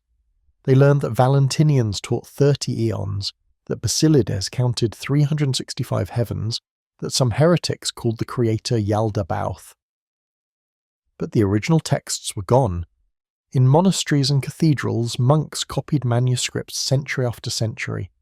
The works of Augustine and Aquinas, the texts of Aristotle newly recovered from Arabic translations, biblical commentaries and theological treatises, these were preserved and multiplied. But no one copied Gnostic Gospels. Those had been declared heretical, ordered destroyed, successfully suppressed. The Renaissance brought renewed interest in ancient texts. Humanist scholars recovered classical literature, edited patristic writings, studied Hebrew and Greek to access scriptural sources. In 1463, Marsilio Ficino translated the Corpus Hermeticum, a collection of philosophical and religious texts attributed to Hermes Trismegistus, from Greek into Latin. These texts, which blend Platonic philosophy with Egyptian religious imagery, caused enormous excitement. They seem to represent ancient wisdom, Prisca Theologia, predating and confirming Christianity. The Hermetic texts shared certain themes with Gnosticism: the material world as a place of entrapment, divine knowledge as salvation, the soul's descent into matter and ascent through the spheres. But they were not Gnostic in the specific sense. They did not speak of the Demiurge as inferior or hostile, did not develop the Sophia mythology, did not identify the God of the Old Testament as a false creator. Still, the recovery of Hermeticism opened intellectual space for alternative cosmologies. If ancient wisdom traditions existed outside biblical revelation, if Egyptian sages had known profound truths about the divine and the cosmos, then perhaps the boundaries of religious knowledge were wider than the Church had taught. Perhaps mysteries existed that orthodox theology had not accessed. This openness would not last. Protestant Reformation and Catholic Counter-Reformation both reasserted the primacy of scriptural authority and the danger of speculation. Hermeticism came under suspicion. Isaac Casaubon demonstrated in Scene 14 that the Hermetic texts were not ancient Egyptian wisdom, but Hellenistic writings from the early Christian era. Their authority collapsed. For Gnosticism, no such recovery occurred. The texts remained buried, unknown, lost to history. The ideas survived only in fragments, echoes, misremembered accounts. The Demiurge had become truly what the myth said he was, an orphan, cut off from his source, his own origins unknown, even to those who invoked his name. The alchemical tradition that flowered in Europe from the 12th through 17th centuries existed in a strange relationship to Christianity, neither fully orthodox nor openly heretical, claiming to reveal the secrets of matter while gesturing towards spiritual transformation. Alchemists worked in laboratories with furnaces and retorts attempting to transmute base metals into gold, to create the philosopher's stone to distill the elixir of life. But their texts were written in symbolic language that suggested their work was as much spiritual as material. Carl Jung in the 20th century would read alchemical texts as psychological documents, seeing in the alchemical process a metaphor for individuation. But in their own context, alchemists understood themselves as investigating divine creation, seeking to perfect matter by discovering its hidden principles. They were, in effect, trying to complete the work of the Demiurge, to bring matter to the perfection its creator had failed to achieve. The connection to Gnostic themes, though rarely explicit, runs through alchemical literature. The material world was seen as base, fallen, in need of redemption. The alchemist's work was to liberate the divine spark trapped in matter. The metals themselves were portrayed as suffering, waiting for transformation. The human soul was the metal that required transmutation, and the laboratory work was simultaneously physical and psychic. Alchemical texts from the 13th century onward described matter as containing a divine light, often symbolized as Sophia, or the anima mundi, world soul. This light had descended into matter, become trapped in gross materiality, and sought to return to its source.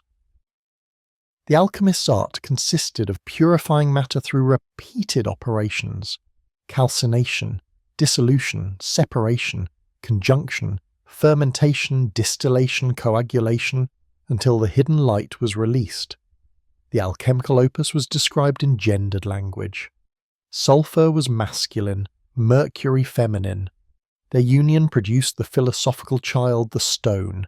This echoed Gnostic cosmology where Sophia's error produced the Demiurge, but also anticipated the restoration when masculine and feminine would be reunited in the pleroma.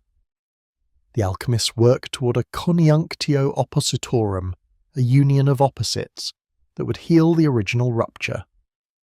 Paracelsus, the Swiss physician and alchemist who worked in the early 16th century, developed a cosmology that blended alchemy with Christian theology.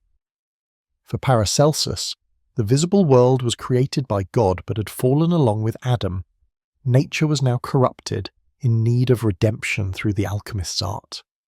The alchemist was a type of Christ, working to redeem matter from its fallen state. Paracelsus distinguished between the visible elements, earth, water, air, fire, and invisible principles, salt, sulfur, mercury, that constituted the true nature of matter. This triadic structure replaced the Aristotelian four elements and introduced a more dynamic understanding of material composition. Behind visible phenomena lay invisible visual forces, and behind those forces lay divine will. The physician's role, in Paracelsus's view, was to work with these invisible forces, to understand the sympathy between macrocosm and microcosm, to recognize that human bodies recapitulated the structure of the cosmos. Disease resulted from imbalance, and cure required restoring harmony between the human microcosm and the cosmic macrocosm. This medical alchemy extended beyond physical healing. Paracelsus spoke of spiritual alchemy, the transformation of the soul. The alchemist must first perfect himself before he could perfect metals. The laboratory work was a discipline, a practice that purified the practitioner. In this sense, alchemy became a spiritual path, an alternative to institutional religion. The Hermetic tradition with which alchemy was closely associated provided a philosophical framework. Hermes Trismegistus, the legendary ancient sage, supposedly taught, "As above, so below." This principle of correspondence meant that material operations had spiritual meanings, that laboratory work was simultaneously inner work. To separate and recombine metals was to separate and recombine psychic elements. To purify matter was to purify consciousness. Alchemical texts were written in symbolic language partly to preserve secrets, but also because the operations they described could not be adequately captured in literal language. The green lion devouring the sun, the chemical wedding, the black crow of putrefaction, the white swan of purification, the red king and white queen. These images pointed toward experiences and processes that were simultaneously material and spiritual. In the 16th and 17th centuries, alchemy existed in tension with emerging mechanistic science. Francis Bacon attacked alchemists as frauds who wasted time seeking impossible transmutations. The new experimental science based on mathematics and observation had no use for symbolic thinking or mystical correspondences. Matter would be understood through measurement, through breaking complex phenomena into simple components, through quantification. Yet some of the founders of modern science maintained alchemical interests. Robert Boyle, who articulated the modern concept of chemical element, still believed transmutation was possible and conducted alchemical experiments. Isaac Newton devoted enormous time to alchemical research, filling notebooks with excerpts from alchemical texts, attempting transmutations in his laboratory. For Newton, alchemy was not separate from his physics, but part of the same investigation into the principles governing nature. Newton's alchemical manuscripts, not published until the 20th century, reveal his engagement with the Hermetic tradition. He copied out passages on the philosophical Mercury, the universal spirit that vivified matter. He sought the secret fire that could activate transformation. His religious beliefs were heterodox. He rejected the Trinity, denied Christ's full divinity, positions that could have cost him his position had they been publicly known. In his private papers, he worked toward a unified understanding of matter, spirit, and divine action. The relationship between alchemy and Gnosticism, though not direct, operated through structural parallels. Both saw matter as fallen or imperfect. Both posited hidden knowledge that could transform existence. Both used the language of light trapped in darkness. Both implied that conventional religion missed deeper truths. Neither could be easily integrated into orthodox Christian theology. As alchemy gradually transformed into chemistry through the 18th and 19th centuries, its symbolic and spiritual dimensions were stripped away. The laboratory work became purely material, the metaphors were abandoned, and the quest for transmutation was dismissed as prescientific error. Modern chemistry explained material composition through atomic theory, chemical bonds, thermodynamics. It had no need for the philosopher's stone or the divine spark in matter. Yet something was lost in this translation. The alchemical intuition that matter and spirit were connected, that transformation of one affected the other, that knowledge of nature required self-knowledge, these insights disappeared from official science.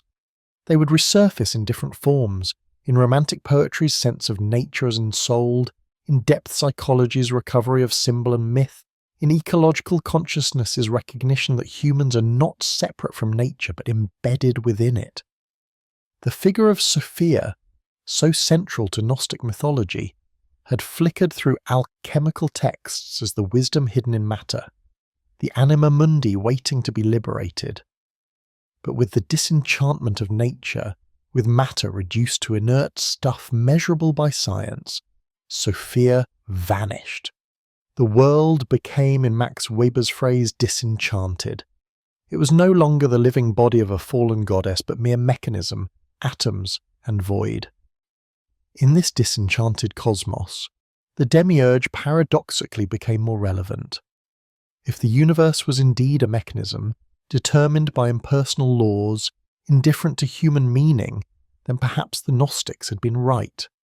Perhaps the creator of such a world was not the highest god but a blind watchmaker, setting material processes in motion without understanding or caring about consciousness trapped within them. But this recognition lay in the future. In the 17th and 18th centuries, as the scientific revolution and Enlightenment transformed European thought, the Gnostic text remained buried.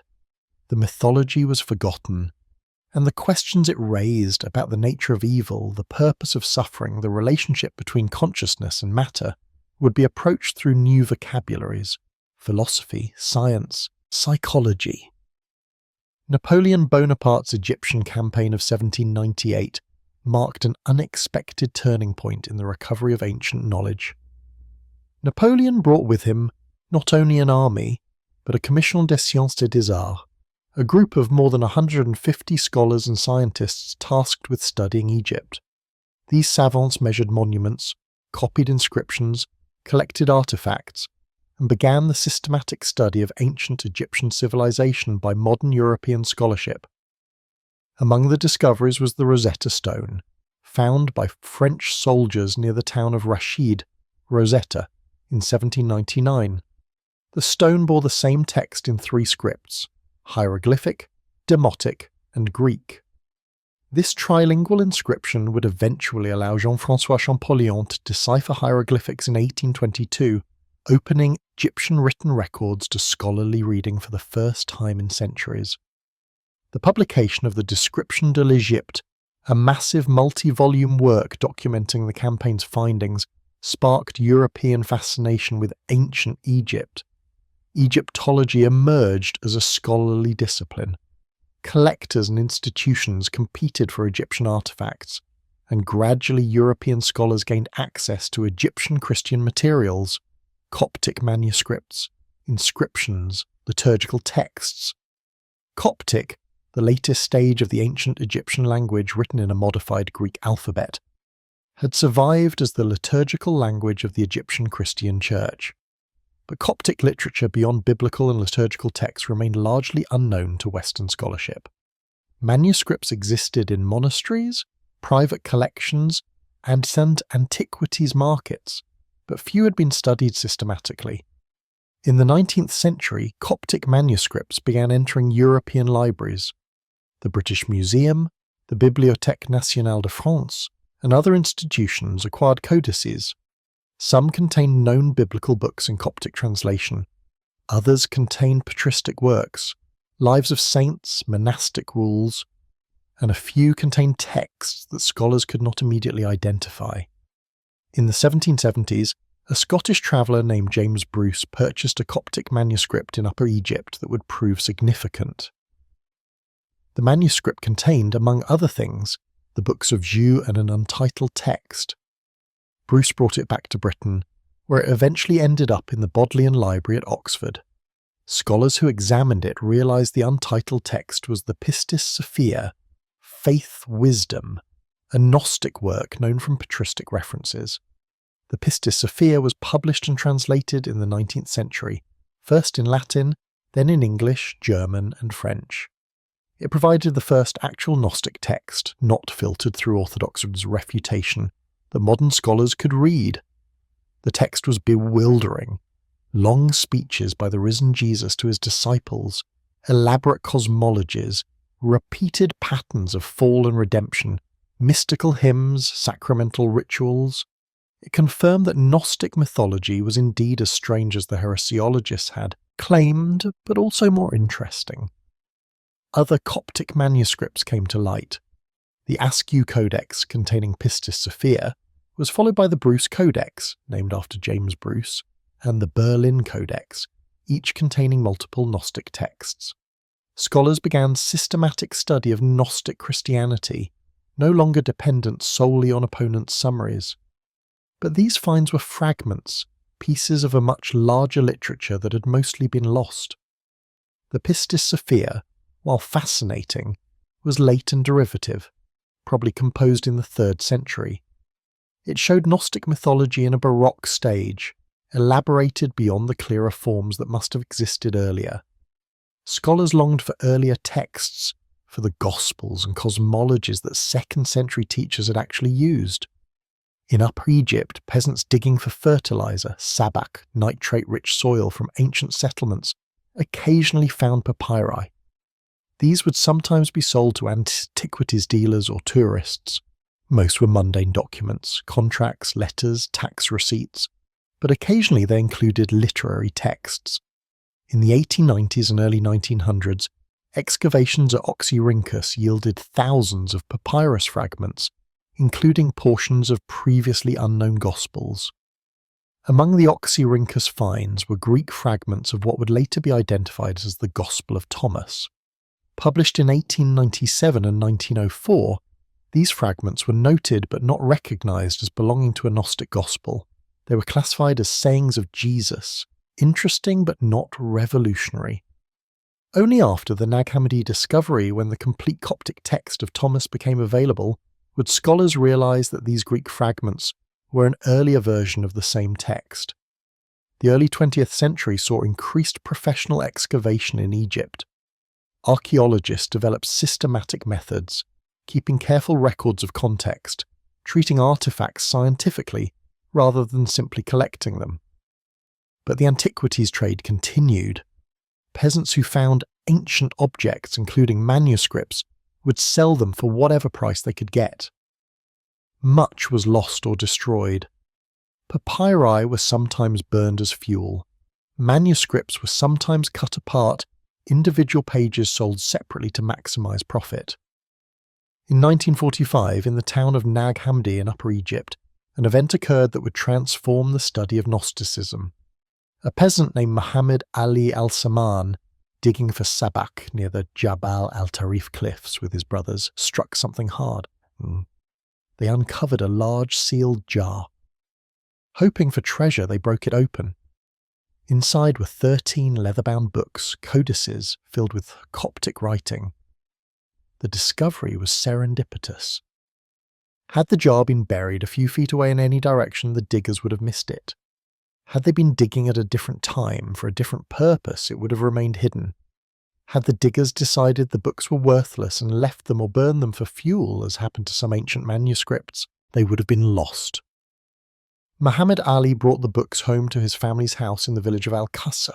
His mother, according to his later testimony, burned some of the pages for kindling. How many pages were lost this way is unknown. But eventually, someone recognized that the books might have value. They entered the antiquities market. The story becomes complicated. Egypt in the 1940s was politically unstable. World War II had recently ended. The government was weak. The antiquities black market thrived. The codices were divided among dealers, sold separately, smuggled, hidden. The Egyptian government, alerted to the find, tried to recover them. One codex ended up offered for sale in America, where scholars who examined it realized its extraordinary significance. Negotiations began. The Egyptian Department of Antiquities worked to acquire the manuscripts. Scholarly institutions in Europe and America sought access. Various individuals and organizations claimed ownership. Legal disputes arose. Meanwhile, scholars who had glimpsed the text spoke about them at conferences, generating enormous interest. Finally, by the 1970s, the codices had been substantially collected in the Coptic Museum in Cairo. An international team was assembled to edit and publish them. James Robinson, an American scholar, took leadership of the project. The technical challenges were significant. The manuscripts were in various states of preservation. Some leaves were damaged or missing. The Coptic language required expertise, and the texts themselves were difficult, full of specialized vocabulary and concepts. The publication proceeded slowly. Individual texts were edited and translated, appearing in scholarly journals. But full access to the corpus required the massive photographic facsimile edition, published between 1977 and 1979, and the complete English translation, the Nag Hammadi Library. First published in 1977 with revised editions following, the contents exceeded all expectations. 13 codices containing 52 texts, most previously unknown. Multiple versions of some texts. Gnostic Gospels, cosmologies, revelatory dialogues, philosophical treatises, liturgical prayers, wisdom literature. The library represented a snapshot of Gnostic Christianity in the 4th century, but preserved texts originally composed in the 2nd and 3rd centuries. The Apocryphon of John appeared in multiple copies, indicating its importance. The Gospel of Thomas, the Gospel of Philip, the Gospel of Truth, texts known by name from ancient references but never before available, were now readable in their entirety. Cosmologies like the hypostasis of the archons and on the origin of the world provided detailed Gnostic accounts of creation. The Sophia of Jesus Christ and the Dialogue of the Saviour showed the risen Christ teaching secret doctrine. Some texts were not Gnostic in the strict sense, but represented the broader category of alternative Christianity. The Gospel of Mary portrayed Mary Magdalene as the disciple closest to Jesus, receiving special revelation, standing against Peter. The Apocalypse of Peter reinterpreted the crucifixion, claiming the Jesus who suffered was a material substitute while the true spiritual Jesus looked on, laughing. The second treatise of the Great Seth declared that the Creator God and his angels were ignorant powers who thought they were killing Jesus but could not touch his true spiritual nature. The discovery forced a complete reconsideration of early Christian diversity. Scholars had known from patristic sources that Gnosticism existed, but the actual texts demonstrated how sophisticated these theologies were, how deeply rooted in careful exegesis of Scripture, how seriously they took philosophical problems. The Gnostics were not marginal cranks but learned teachers, often with better philosophical training than their orthodox opponents. The recovery of these texts in 45 was, in a sense, their resurrection. Buried in the 4th century to save them from destruction, they had lain in darkness for 1600 years. Their rediscovery in the aftermath of World War II, after humanity had witnessed the Holocaust, atomic weapons, totalitarian regimes, meant they were read in a new context. Their pessimism about the material world, their sense of cosmic alienation, their conviction that evil was structured into reality, these themes resonated with mid-20th century consciousness in ways they could not have in previous centuries. The Demiurge, the false creator who thought himself God, returned to cultural consciousness, but he returned into a world that had reasons of its own to question the benevolence of creation. The decades following the Nag Hammadi discovery saw an explosion of scholarly and popular interest in Gnosticism. The texts were translated, edited, analysed, debated. Academic conferences devoted sessions to Gnostic themes. Dissertations were written, monographs published, scholarly careers built on Gnostic studies. But the interest extended beyond universities. The Gnostic vision of reality resonated with countercultural movements, existentialist philosophy, depth psychology, and science fiction. Elaine Pagels, a young scholar who wrote her dissertation on Gnostic exegesis of Paul's letters, published the Gnostic Gospels in 1979. The book became a surprise bestseller, winning the National Book Award and bringing Gnostic Christianity to a broad reading public. Pagels argued that the suppression of Gnostic texts represented not only theological disagreement, but political consolidation. Orthodox Christianity's emphasis on resurrection of the flesh, episcopal authority, and unified belief served to create a hierarchical institution that could ally with the imperial power. Gnostic Christianity's emphasis on spiritual resurrection, individual gnosis, and diversity of interpretation posed a threat to institutional authority. The book resonated in a period when institutional authority itself was being questioned. The 1970s in America saw aftermath of Vietnam, Watergate, the sexual revolution, and the women's movement. Distrust of institutional power ran high. The idea that early Christianity had been diverse, that alternatives to orthodox belief had been violently suppressed, that spiritual authority might rest in individual experience rather than institutional hierarchy. These themes spoke to contemporary concerns. Pagel's work was rigorous scholarship, but it also participated in cultural politics. By recovering voices that orthodoxy had silenced, particularly the prominence of women in some Gnostic texts, she contributed to feminist theology and the critique of patriarchal religion. The fact that Mary Magdalene appeared in Gnostic texts as a leading disciple, receiving special revelation, arguing with Peter, gave historical support to those questioning the exclusion of women from religious leadership. Other scholars approached Gnostic texts from different angles. Hans Jonas, a German philosopher who had fled Nazism and taught in America, saw Gnosticism as expressing existential concerns that transcended its historical context. In his influential work, The Gnostic Religion, first published in 1958 and revised after the Nag Hammadi discoveries, Jonas argued that Gnosticism represented a fundamental human response to cosmic alienation, the sense of being thrown into a world not of one's making, subject to forces beyond one's control, estranged from one's true nature. These were existentialist themes that Heidegger and Sartre explored philosophically, but that ancient Gnostics had expressed mythologically. Jonas saw parallels between Gnostic dualism and modern nihilism. When Nietzsche proclaimed the death of God, when 20th century thinkers confronted a universe that seemed meaningless, indifferent to human values, they were rediscovering what Gnostics had known, that reality as given does not correspond to our deepest needs. The Gnostic response, to posit a higher God beyond the Creator, to seek escape through knowledge, was one way of dealing with this recognition. The modern response, to create meaning through authentic choice, to embrace absurdity, was another. But both acknowledge the same fundamental problem. Gilles Quispel, a Dutch scholar who had played a key role in acquiring one of the Nag Hammadi codices for the Jung Institute in Zurich, approached the text from a psychological perspective.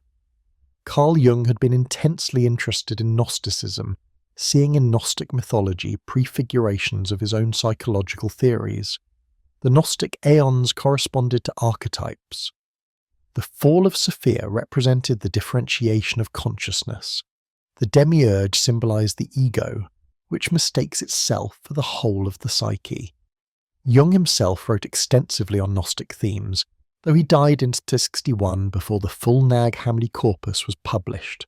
His work, 7 Sermons to the Dead, written in 1916 but published posthumously, was composed in a Gnostic voice, presenting itself as a revelation from the ancient Gnostic teacher Basilides. Jung's answers to Job interpreted the biblical book of Job as exposing God's shadow side, the dark, amoral aspects of divinity that Orthodox theology denied, but that Gnostic mythology acknowledged in the figure of the Demiurge. Quispel continued this Jungian approach, arguing that Gnostic myths expressed psychological truths about the structure of consciousness. The alienation Gnostics felt from the material world reflected the experience of consciousness confronting its own embodiment, spirit recognizing that it's trapped in matter, subject to biological imperatives and material causation. The quest for gnosis was the psyche's attempt to know itself, to achieve integration by becoming conscious of unconscious contents. This psychological reading of Gnosticism was controversial.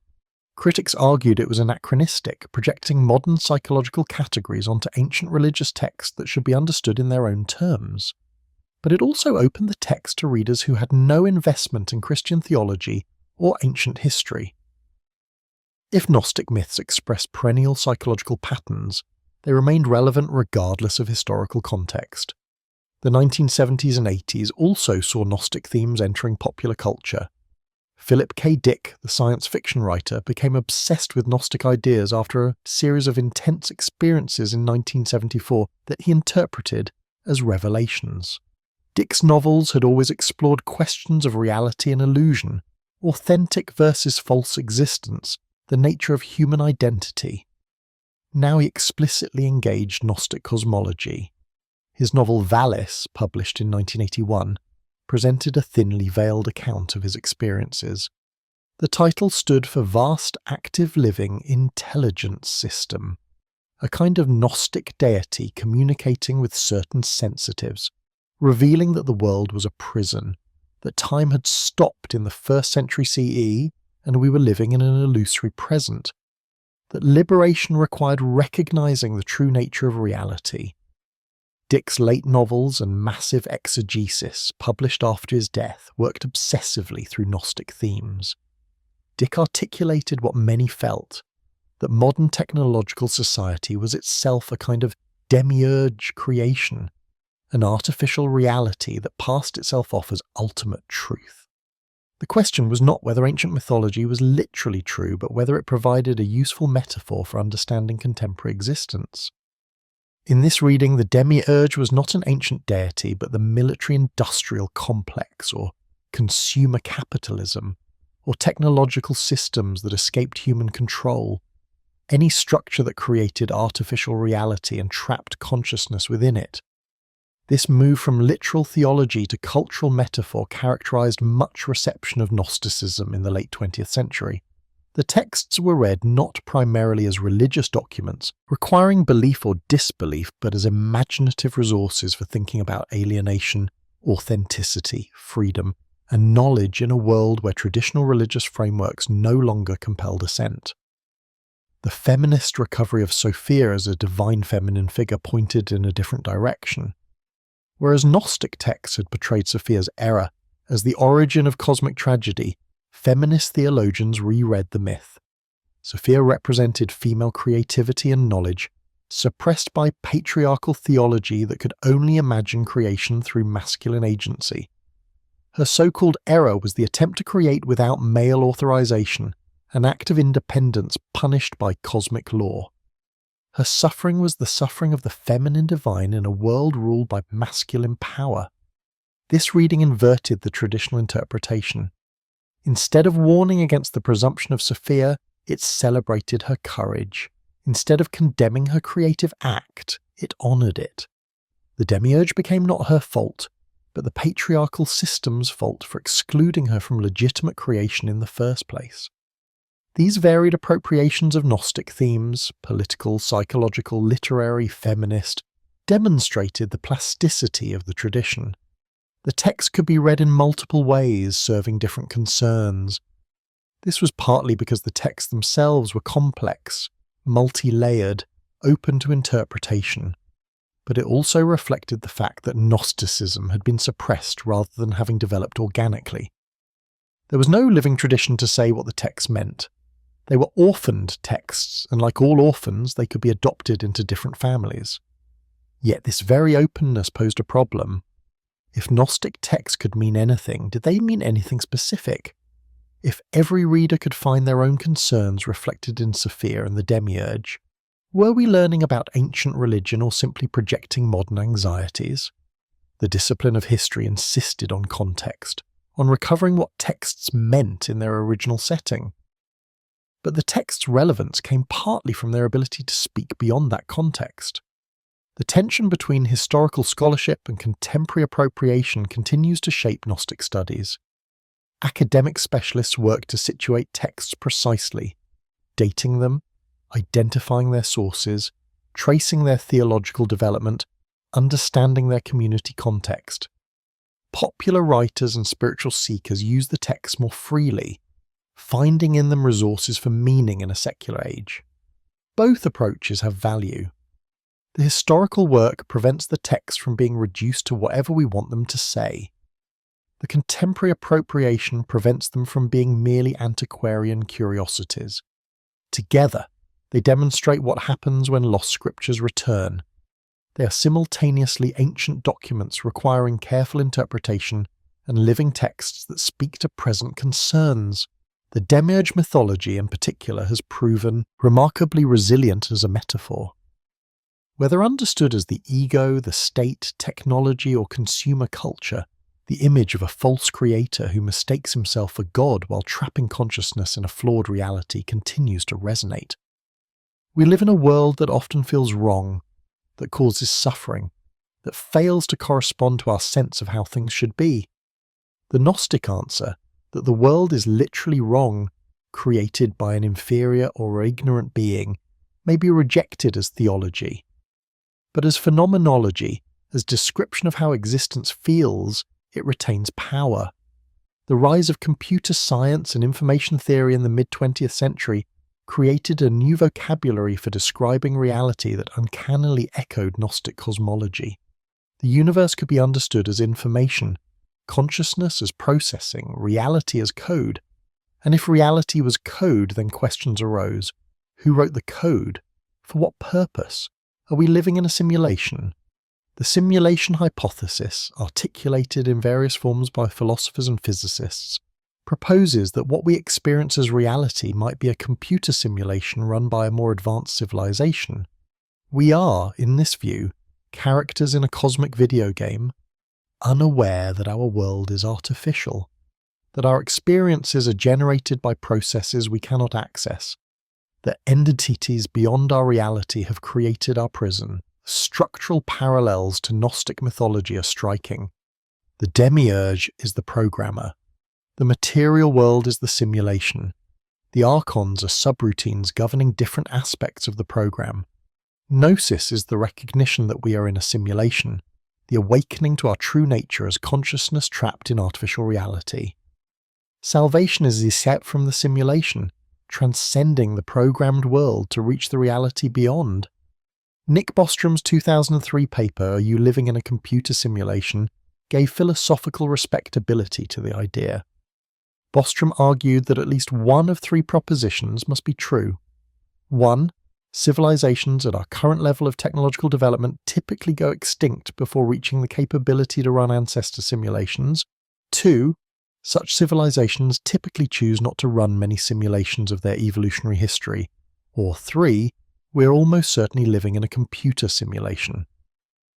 The argument assumes that advanced civilizations could create simulations detailed enough that simulated beings would have conscious experiences indistinguishable from real ones. If this is possible, and if even a tiny fraction of advanced civilizations choose to run such simulations, then the number of simulated realities would vastly outnumber base reality. Statistically, we are more likely to be in a simulation than in the original. This is effectively a scientific reformulation of the Gnostic intuition. We have reason to doubt that the reality we experience is the ultimate reality. There may be levels of existence beyond our access. We may be created beings unaware of our Creator's purposes. The world may be structured in ways that systematically deceive us about our true nature. The simulation hypothesis differs from classical Gnosticism in important respects. It does not necessarily posit that the simulator is ignorant or malevolent. The simulation might be run for benign or neutral purposes. It does not claim that matter is evil, only that it may be information rather than substance. It does not promise salvation, only raises the question of what it would mean to escape a simulation, even if we could recognize being in one. Yet these differences highlight what has remained constant. The core intuition that consensus reality is not ultimate reality, that we are trapped in a structure not of our making, that consciousness is fundamentally alien to the world it finds itself in, persists across 2 millennia. The vocabulary changes from mythology to information theory, but the problem remains. Physicist John Wheeler's concept of it from bit, the idea that physical reality emerges from information, suggested that the universe at its deepest level is computational. If matter itself is information processing, then the distinction between real reality and simulated reality collapses. All reality would be, in some sense, simulation, patterns of information manifesting as experience. This line of thinking converges with philosophical idealism, the view that mind or consciousness is fundamental and matter derivative. The Gnostic view was not quite idealist. It posited both a material realm created by the Demiurge and a spiritual realm that preceded matter. But like idealism, it insisted that consciousness was primary and matter secondary or illusory. The technologies of virtual reality added experiential weight to these speculations. When people could don headsets and experience convincing artificial environments, the question became practical. How would we know if we were already wearing such a headset? If the simulation was sophisticated enough, what empirical test could distinguish it from baseline reality? Philosophers pointed out that this question was not new. Descartes had asked whether an evil demon might be deceiving him about the existence of the external world. The brain in a vat scenario imagined that we might be disembodied brains kept alive in laboratory vats, fed sensory experiences by computers, believing ourselves to be embodied persons moving through a physical world. The simulation hypothesis was the same problem with updated technology, but the Gnostic version had an element these thought experiments lacked: a story about why we were deceived. In philosophical skepticism, the evil demon or the computer deceiving us was a mere hypothesis, a logical possibility to be considered and, in most cases, dismissed as unprovable and irrelevant. In Gnostic mythology, the Demiurge had reasons for creating his simulation: ignorance, pride, malice. There was a plot, a drama, not just an epistemological puzzle. This narrative dimension made Gnosticism more satisfying as an explanatory framework. If we are living in a flawed reality, the Gnostic myth tells us why. Because the Creator was flawed. If we suffer, there is a reason. Because suffering is built into a cosmos fashioned by an ignorant God. If we feel alienated, we should feel alienated. Because we are aliens, spirits from beyond this world, temporarily trapped in matter. Modern cognitive science added another layer. Research into how the brain constructs experience showed that what we perceive as reality is already a simulation, a model built by neural processing. We do not directly experience the external world, but only our brain's representation of it. Colour, sound, pain, pleasure, all are generated internally, projected onto external stimuli. This meant every conscious being lives in a simulation of its own making. The question was not whether we experience a constructed reality. We do, but whether there is anything beyond just that construction. For materialist neuroscience, there is an external physical world that causes the sensory inputs the brain models. For Gnosticism, there is a spiritual reality beyond the material world that the soul dimly remembers. The Demiurge in this reading is the brain itself, constructing a world from sensory data, believing its construct is reality, unaware of its own constructedness. Gnosis is the recognition that what we take for reality is a model, that consciousness is not identical to its contents, that the observer is not the observed. These parallels between ancient mythology and contemporary science created space for neo-Gnostic spirituality. New religious movements incorporated Gnostic themes, seeing in them validation of mystical experience. If reality is a simulation, then mystical experiences of transcending ordinary reality, of encountering dimensions beyond the physical, of recognizing the illusory nature of material existence, these could be understood as brief escapes from the simulation, glimpses of the reality beyond. The counterculture of the 1960s and 70s had already embraced psychedelic drugs as technologies of consciousness expansion. Users described experiences of seeing through consensus reality, recognizing it as a construct, encountering entities or dimensions not normally accessible. These reports sounded like Gnostic Enlightenment narratives. The drugs were a kind of gnosis, a chemical key that temporarily freed consciousness from its prison. But the integration of these experiences into ordinary life proved difficult, as it had for ancient Gnostics. Gnosis, whether achieved through contemplation, drug use, or spontaneous awakening, did not solve the problem of embodied existence. The body still required food and shelter, social obligations remained, death still approached. Knowing the world was a prison did not provide the key to escape. This tension was inherent in Gnostic thought from the beginning and remained unresolved in its modern revival.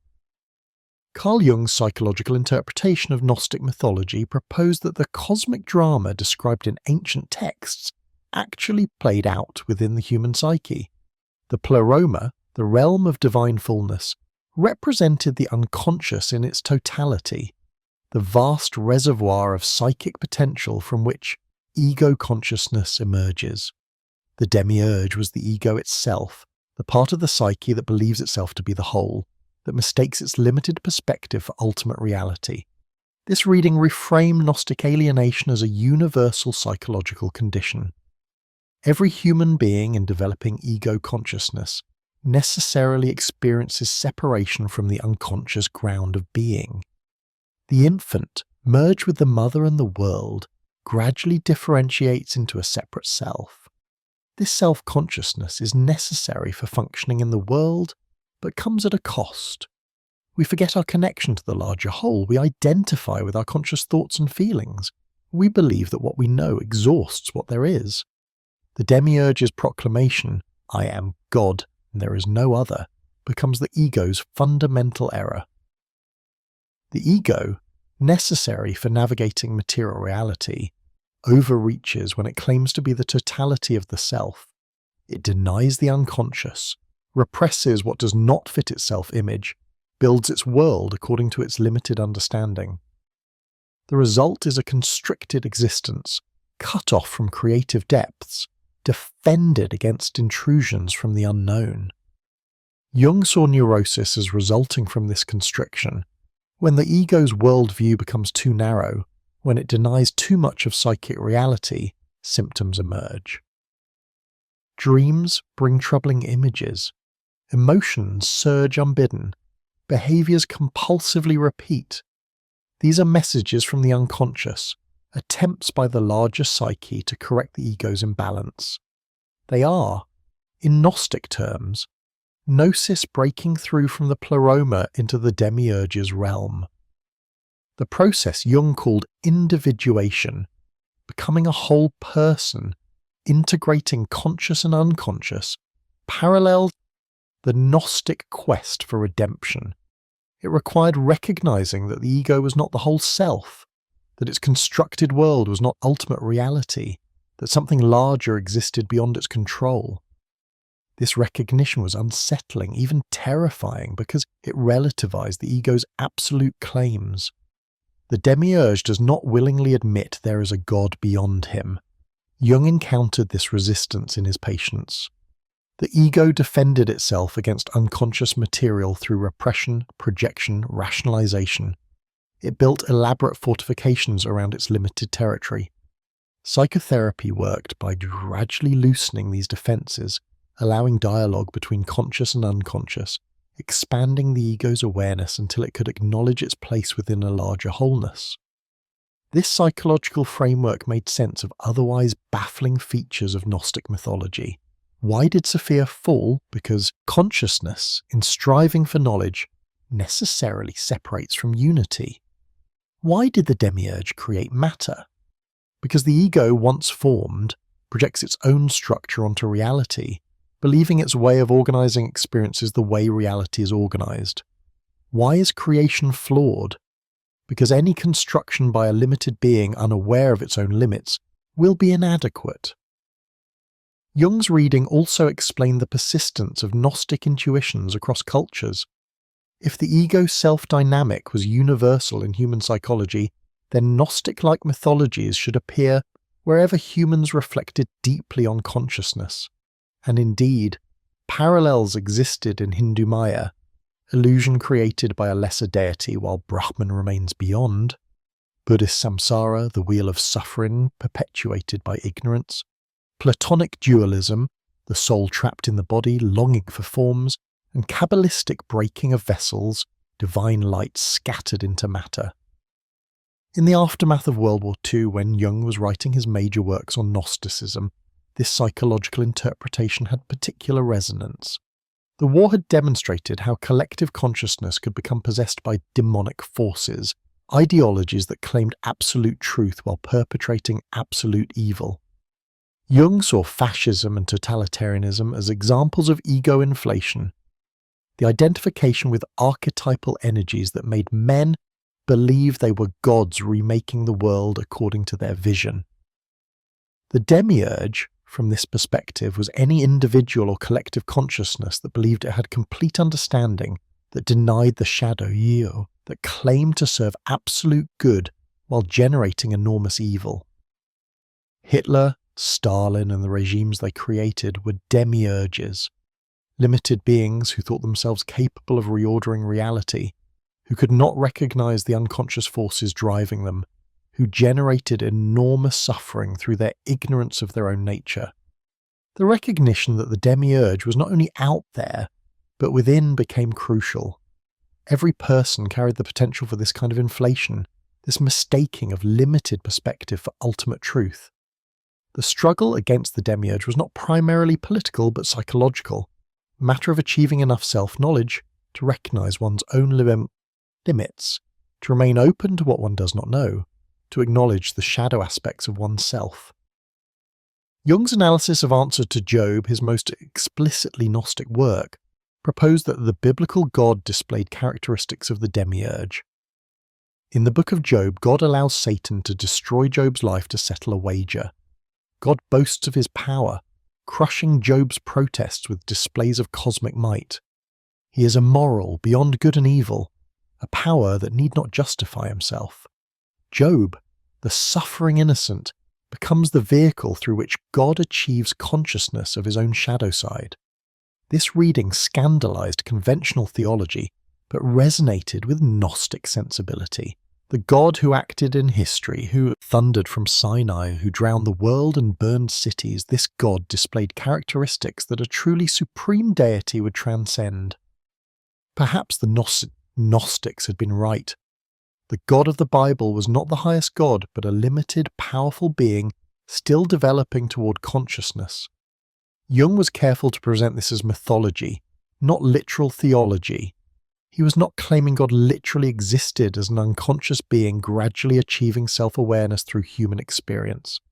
He was suggesting that religious imagery expressed psychic realities, that talk about God was also talk about the self, the organizing center of the psyche that transcended yet included the ego. But the psychological and theological readings could not be completely separated. If human consciousness was created in the image of divine consciousness, then insights about human psychology might reveal truths about ultimate reality. If God was not a being external to human experience but the deepest dimension of psyche itself, then psychology and theology converged. This convergence attracted critics. Theologians accused Jung of reducing God to a psychological category. Scientists accused him of mystifying psychology with religious language.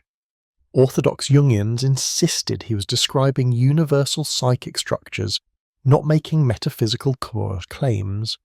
But the ambiguity was inherent in Jung's approach. He wanted to take religious experience seriously, without committing to theological dogma, to acknowledge the reality of the psyche, without reducing everything to material brain processes. The Gnostic framework served Jung precisely because it operated at this boundary. Gnostic mythology was too fantastic to be taken literally, but too psychologically astute to be dismissed as mere fantasy.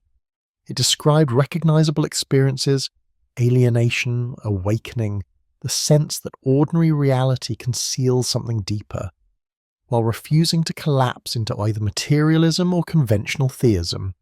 In the decades after Jung's death, his interpretation of Gnosticism influenced not only psychology but spirituality.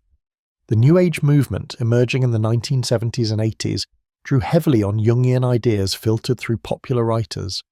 The notion that each person contained divine potential waiting to be awakened, that reality was less fixed than consensus assumed, that consciousness could transcend ordinary limits through various practices, these became common themes. The demiurge appeared in this literature as the false self, the conditioned personality, the ego constructed through social programming. Liberation required recognizing that one's true identity was not this limited self, but the divine consciousness beyond it. Various techniques, meditation, visualization, energy work, plant medicines, were proposed as means to achieve this recognition. Critics saw in this a kind of spiritual narcissism, a retreat from social engagement into private enlightenment. The Gnostic emphasis on individual salvation, on knowledge rather than works, on transcending the world rather than transforming it, seemed to support political quietism. If the world was a prison created by an ignorant god, why bother with social reform? Why not simply seek personal escape? This criticism had force. The ancient Gnostics had been accused of similar failings: indifference to social justice, elitism, their division of humanity into pneumatics and hylics, escapism in their emphasis on otherworldly salvation. The neo-Gnostic spirituality of the late 20th century reproduced these problems, often without the philosophical sophistication of the original. Yet the psychological reading also offered resources for social critique. If the Demiurge represented collective consciousness trapped in limited perspectives, then confronting the Demiurge meant confronting social structures that claimed absolute authority. The state, the corporation, the military, institutional religion. The Gnostic posture of refusal, the insistence that earthly powers were not ultimate, the commitment to an authority beyond all human institutions, could inspire resistance to totalitarian claims. Political theorists began using Gnostic categories to analyze modern power. Eric Voegelin, in The New Science of Politics and other works, argued that totalitarian movements were Gnostic in structure. They claimed to possess secret knowledge of history's laws. They promised to remake the world according to their vision. They identified enemies as forces of darkness to be eliminated. The attempt to create paradise on earth through political action was itself demiurgic, a limited being claiming godlike power to reshape reality. This conservative use of Gnostic categories to critique revolutionary movements was itself contested. Others argued that capitalism was demiurgic. It claimed that market mechanisms were natural laws. It treated persons as instruments rather than ends. It created a world of commodity fetishism, where human relationships were replaced by relationships between things. The corporate order was the demiurge, creating a material reality that enslaved consciousness to consumer desire. Both readings had merit, which suggested that the demiurge functioned less as a specific target than as a critical principle. Any system that claimed completeness, that denied transcendence, that sought total control over reality, exhibited demiurgic characteristics. The value of the Gnostic category was that it prevented any earthly power from claiming ultimate authority. There was always something beyond, something the system could not capture. This negative theology, the insistence that the highest reality transcends all human categories, had been central to Gnostic thought from the beginning. The supreme God was described only through negations, unbegotten, unnameable, beyond being, inconceivable. Any positive statement would limit the unlimited. The Demiurge's error was precisely that he made positive claims, I am God. The corrective was to recognize that God must be beyond all claims. The psychological internalization of this insight meant recognizing that consciousness itself was not exhausted by anything one could say about it. The self was always more than the ego's understanding. Reality was always deeper than any model. The present moment always exceeded conceptual capture. This recognition fostered humility, openness, wonder, qualities opposed to the demiurge's arrogant certainty. In this sense, the Gnostic revival in the 20th century represented not the return of an ancient error, but recovery of a critical capacity. The modern world, with its technological mastery and scientific explanation, risked a new form of demiurgic thinking, the belief that reality was exhausted by what could be measured, calculated, controlled. The Gnostic response was to insist that something always exceeded the system, that consciousness pointed toward dimensions not captured by mechanistic explanation, that the deepest truth remained beyond instrumental reason. Whether this response was adequate to the challenges of modern existence remained an open question. But the persistence of Gnostic themes in contemporary thought demonstrated that the question ancient Gnostics raised about the nature of evil, the purpose of existence, the relationship between consciousness and cosmos, had not been resolved by 2,000 years of philosophy, theology, and science. The Demiurge, whether it's myth or metaphor, continued to haunt human reflection on the meaning of reality. The rediscovery of Gnostic texts did not lead to a revival of Gnostic religion as an organised movement. There were no Valentinian churches established, no Sethian denominations formed, no hierarchies of pneumatics and psychics institutionalised. What emerged instead was something more diffuse. Gnostic sensibility entering literature, art, film, and philosophical reflection, influencing how some people understood themselves and their world without requiring commitment to specific doctrines or communities. Jorge Luis Borges, the Argentine writer whose stories operated at the intersection of philosophy and imagination, repeatedly returned to Gnostic themes. His short story Tlön Uqbar Orbis Tertius describes a conspiracy to create a fictional world so complete that it gradually replaces consensus reality. The story reads as a meditation on the power of ideas to shape experience, on the fragility of agreed-upon reality, on the possibility that the world we inhabit is itself a construct imposed by hidden powers. In the circular ruins, a man discovers he has the power to dream another person into existence, only to realize at the story's end that he himself is being dreamed by another. The infinite regress of creators and created, none able to claim ultimate reality, echoes the Gnostic hierarchy of emanations, where each level of divinity is both created and creating, where the question who made the first creator dissolves into mystery. Borges's labyrinth, appearing across his work, functions as a Gnostic symbol. The material world as maze, reality as puzzle, existence as entrapment and complexity without exit. Yet Borges does not offer gnosis as solution. His stories remain ambiguous, suggesting that the recognition of entrapment might itself be the only available transcendence, knowledge without escape, consciousness of the prison, without keys to the cell. Philip K. Dick, as mentioned earlier, engaged Gnostic ideas more directly and personally.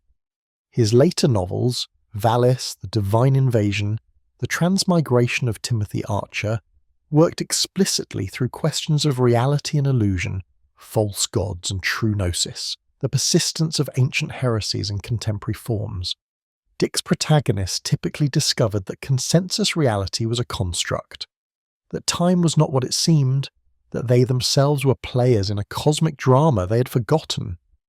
What made Dick's work powerful was not theological sophistication but existential authenticity.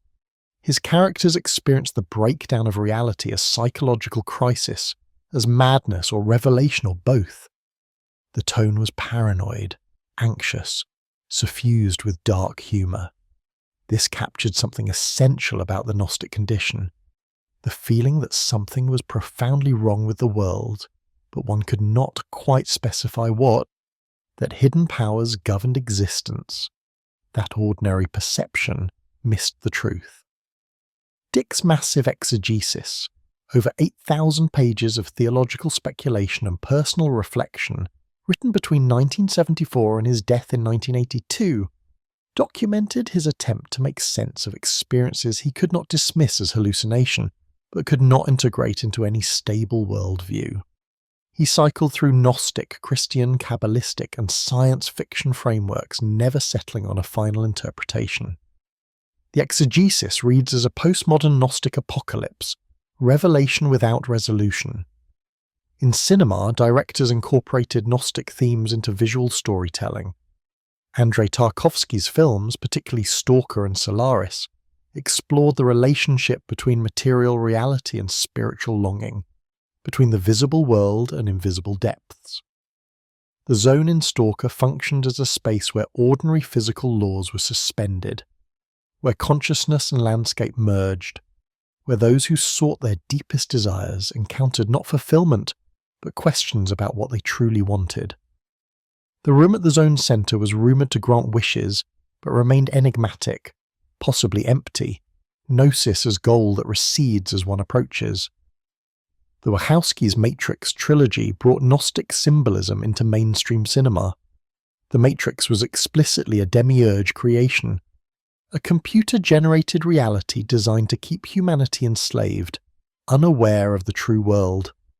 Neo's awakening paralleled Gnostic enlightenment, discovering that perceived reality was false, learning hidden knowledge, developing powers that transcended physical laws, facing the architect, the film's version of the Demiurge, who explained that the Matrix was necessary to control chaos. The film's philosophy was muddled, mixing Buddhism, Christianity, cyberpunk and comic book mythology. But the core intuition was Gnostic. Reality as construct, awakening as painful disillusionment, freedom requiring recognition that the world is a lie. The red pill blue pill choice offered to Neo became cultural shorthand for choosing uncomfortable truth over comfortable illusion. In literature, writers explored Gnostic alienation without necessarily naming it as such. Thomas Pynchon's sprawling novels presented worlds dominated by systems, technological, corporate, governmental, that operated according to hidden logics, entrapping characters who could not fully understand the forces controlling them. V, Gravity's Rainbow and Against the Day depicted history as conspiracy, reality as construct, individual agency as mostly illusion. The paranoid style of Pynchon's narration suggested that everything connected in patterns just beyond comprehension, that the world was indeed controlled by archons one could not see. Don DeLillo's work examined how media, capital, and technology created simulated realities that replaced direct experience. In White Noise, characters' understanding of themselves and their worlds derived from television, advertising, and the ambient information noise of late capitalist culture. The distinction between authentic experience and mediated simulation collapsed. Baudrillard's hyper-reality, itself influenced by Gnostic themes, found fictional expression in DeLillo's paranoid America. Visual artists incorporated Gnostic imagery into their work. The Surrealists had been drawn to Gnostic and alchemical symbolism in the early 20th century, seeing in it resources for disrupting rational consciousness. Salvador Dali painted mystical apocalypses mixing Christian and esoteric imagery. Max Ernst's work included series on the marriage of heaven and hell, on emanations and falls. Leonora Carrington's paintings depicted goddess figures and transformational journeys through inner landscapes. In the late 20th century, artists working with installation and video art created immersive environments that interrogated the nature of perception and reality. Bill Viola's video installations used extreme slow motion, underwater imagery, and saturated color to create meditative spaces where viewers confronted mortality, transcendence, the boundaries of consciousness. The work operated contemplatively rather than didactically, inviting experiences that might produce something like gnosis, direct recognition that exceeded verbal articulation. Music too became a vehicle for Gnostic themes. Progressive rock bands in the 70s created concept albums exploring mystical and philosophical ideas. Tool, a metal band formed in the 1990s, explicitly referenced Gnosticism in their lyrics and imagery. Albums like Lateralis exploring themes of consciousness evolution, breaking through illusion, transcending material limits. The music itself, complex time signatures, layered textures, building intensity, was designed to induce altered states, to create sonic environments where ordinary consciousness might be disrupted. This artistic engagement with Gnostic themes reflected a broader cultural condition, the difficulty of finding meaning in a disenchanted world. Max Weber had diagnosed modernity as involving the disenchantment of nature, the replacement of magical thinking with rational calculation. But rationalization, while enabling technological mastery, produced its own form of alienation. If the universe was merely matter in motion, governed by impersonal laws, indifferent to human meaning, then consciousness itself became a cosmic accident, awareness a brief candle in infinite darkness. The Gnostic response, that the disenchanted world was not ultimate reality but a prison or illusion, that consciousness pointed towards something beyond material mechanism, that direct experience could access dimensions science could not measure, offered an alternative to both traditional religion and reductive materialism. One need not believe in the literal Demiurge to find the mythology useful for articulating the sense that reality as scientifically described was incomplete, that subjective experience mattered in ways that could not be captured by the third-person observation. Yet the artistic appropriation of Gnosticism risked aestheticization, turning existential crisis into style. The danger was that Gnostic alienation would become a pose, angst without commitment, critique without alternative. If everything was illusory, if the world was irredeemably fallen, if escape was impossible, then why create art at all?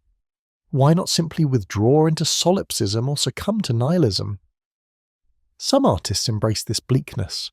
Others sought synthesis, ways of acknowledging Gnostic insights while affirming the value of existence within the fallen world.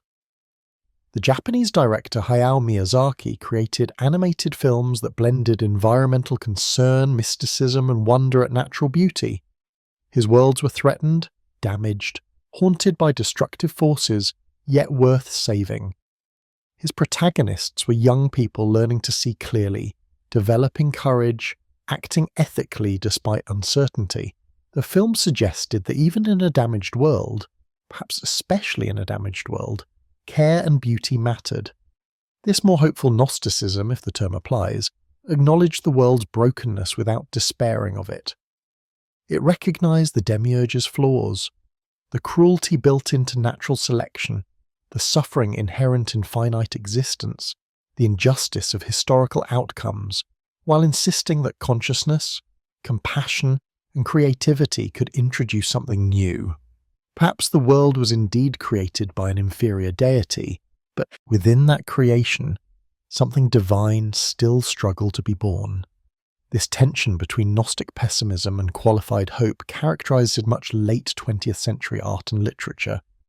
The recognition that reality was not as it should be, that systems of power were not benevolent, that suffering was not always meaningful, these Gnostic insights were widely shared. But complete rejection of the world led to paralysis. The question became, how does one act ethically in a cosmos created by an indifferent or incompetent deity? How does one find meaning in a universe that may be meaningless? As the 20th century progressed, humanity developed technological capabilities that previous generations would have considered divine. Nuclear weapons gave power to destroy cities, potentially to end civilization or extinguish the species. Space exploration allowed humans to leave the planet, to visit the moon, to send machines to distant worlds. Genetic engineering enabled manipulation of the code of life itself, creating organisms that had never existed, potentially redesigning human nature. Artificial intelligence began to demonstrate capabilities that approached or exceeded human performance in specific domains. Each of these developments raised Gnostic questions. Were humans assuming the role of the Demiurge, creating worlds without fully understanding what they were doing? Was technological power wisdom, or was it the Demiurge's error repeated, creative capacity without adequate knowledge? The atomic bomb provided the starkest case. Robert Oppenheimer, scientific director of the Manhattan Project, famously quoted the Bhagavad Gita at the Trinity test, "Now I am become death, the destroyer of worlds." The scientists who built the bomb understood they were crossing a threshold. They had harnessed the fundamental forces of matter, the energy that powered stars. They had created a weapon that could end human civilization. Some of the physicists involved later expressed deep ambivalence or regret. They had been driven by intellectual curiosity, by competition with Nazi Germany, by the desire to solve a fascinating problem. They had not fully considered the implications until the weapon existed. In Gnostic terms, they had created without adequate foresight, producing something that escaped their control and threatened its creators. The nuclear age introduced humanity to what Gunther Anders called Promethean shame, the gap between what humans could make and what they could imagine or control. The bomb's destructive potential exceeded comprehension. The doctrine of mutually assured destruction, which kept nuclear powers from using their arsenals, depended on a rationality that might fail. The existence of weapons capable of ending civilization represented power without proportional wisdom, precisely the demiurgic condition. Yet some saw in nuclear power not only threat but promise. The same processes that destroyed could generate energy. Nuclear power plants offered abundant electricity without carbon emissions. The vision of atoms for peace suggested that science could master the forces threatening humanity, that knowledge would lead to control to benevolent outcomes. This was the counter-Gnostic faith that the created world, including human creations, could be made good through sufficient understanding. Space exploration embodied similar tensions.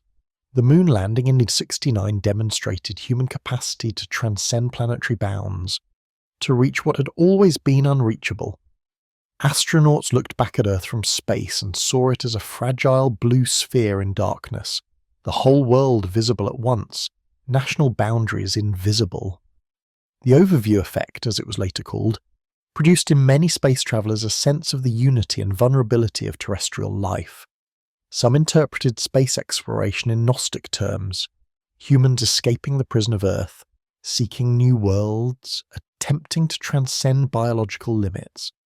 The dream of colonizing other planets, of spreading human civilization across the solar system and beyond, could be read as their impulse to flee the fallen material world for new territory. Earth was damaged, overpopulated, exhausted. The solution was to leave, to start over elsewhere. Others saw space exploration as the opposite. Not escape, but extension of the demiurgic project. Humans would carry their flaws with them wherever they went. They would exploit new environments as they had exploited Earth. The colonization of space would mean the reproduction of terrestrial problems on cosmic scale. Without fundamental transformation of human consciousness, changing location achieved nothing. The film 2001, A Space Odyssey, Stanley Kubrick's meditation on human evolution and transcendence, suggested a third possibility. The film's narrative, ambiguous and open to interpretation, implied that human consciousness might be evolving towards something beyond its current form. The star child at the film's end represented a next stage, humanity transformed through contact with higher intelligence. This was Gnostic in structure, awakening to one's true nature through revelation, but embedded in evolutionary rather than mythological framework. Genetic engineering raised even more direct demiurgic questions. The discovery of DNA's structure, the mapping of the human genome, the development of CRISPR, and other gene editing technologies, these gave humanity unprecedented power to modify life. Bacteria could be engineered to produce insulin or clean up oil spills. Crops could be modified for greater yield or nutritional content. Animals could be altered for medical research or agricultural purposes. And humans themselves could potentially be edited, genetic diseases eliminated, desired traits enhanced. The promise was enormous, ending suffering caused by genetic conditions, increasing human capabilities, directing evolution according to deliberate choice rather than blind natural selection. But so were the dangers. Unintended consequences from modifying complex systems, increased inequality if enhancements were available only to the wealthy, existential questions about what it meant to be human if human nature itself became mutable. The question was fundamentally Gnostic. Who gets to design the human? Natural selection, the blind demiurge of Darwinian evolution, had fashioned humans without plan or foresight, producing beings capable of consciousness and suffering without evident purpose. Should humanity accept this inheritance or remake itself? If we remake ourselves, by what criteria? How do we avoid simply reproducing the demiurge's error at a new level, creating without adequate wisdom, producing suffering through ignorance of consequences? Bioethicists struggled with these questions. Some argued for a precautionary principle: do not intervene in systems we do not fully understand. Others argued that not to intervene was also a choice. If we could eliminate genetic diseases and did not, we were complicit in the suffering those diseases caused. Still others argued for enhancement. Humans should use available tools to transcend biological limits, to become more intelligent, healthier, longer-lived, even potentially immortal. This last position echoed both Gnostic and transhumanist themes. Transhumanism, an intellectual movement emerging in the late 20th century, advocated using technology to overcome biological constraints. Death, disease, limited intelligence, restricted lifespan, all these were problems to be solved through technological means. Humans could and should take control of their own evolution, directing it towards chosen goals rather than accepting what blind nature had produced. The Gnostic resonance was clear. The body as limitation to be transcended, material existence as fallen state to be overcome, technology as means of achieving what Gnosis promised, escape from the prison of flesh. Transhumanists generally rejected spiritual frameworks, preferring scientific materialism, but the structure of their vision paralleled Gnostic eschatology. Critics of transhumanism pointed out precisely this parallel, arguing that it represented the demiurgic impulse writ large. Humans, ignorant of their own nature, armed with powerful technologies, planning to redesign themselves and their world, this was the Demiurge's project, creation by a limited being convinced of its own adequacy. The confidence that technology would solve problems without creating new ones, that enhanced intelligence would mean enhanced wisdom, that extended lifespan would not become extended suffering. These assumptions revealed the same blindness Gnostics attributed to the Demiurge. Artificial intelligence raised related concerns. As computers became more powerful, capable of processing information beyond human capacity, the question arose, could machines become conscious? Could we create intelligence that exceeded our own? And if so, what would be our relationship to such intelligence? The prospect of artificial general intelligence, AI that could learn any task humans could learn, reason across domains, potentially surpass human capabilities, excited some and terrified others. Optimists envisioned AI solving problems humans could not, curing diseases, reversing climate change, managing economic systems efficiently. Pessimists warned of existential risk. AI might optimize for goals humans thought they wanted, but had not specified carefully, producing outcomes catastrophic for humanity.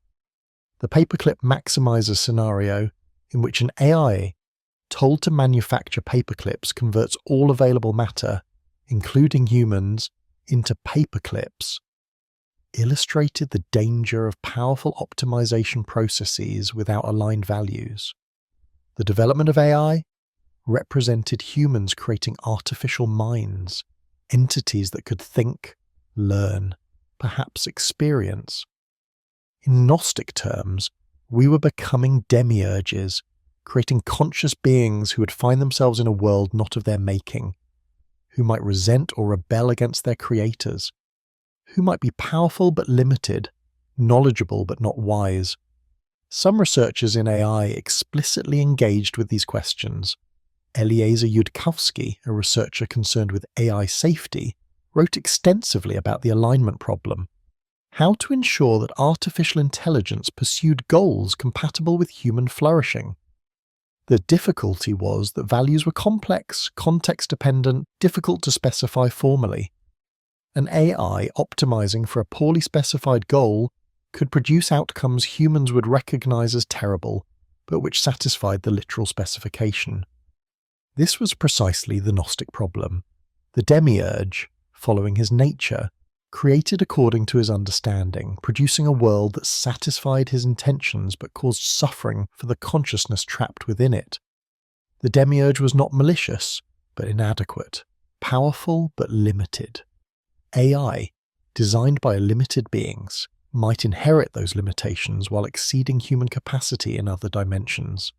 The prospect of artificial superintelligence, AI that far exceeded human capabilities in all domains, raised the possibility of a technological singularity, a point beyond which human existence would be fundamentally transformed in ways impossible to predict.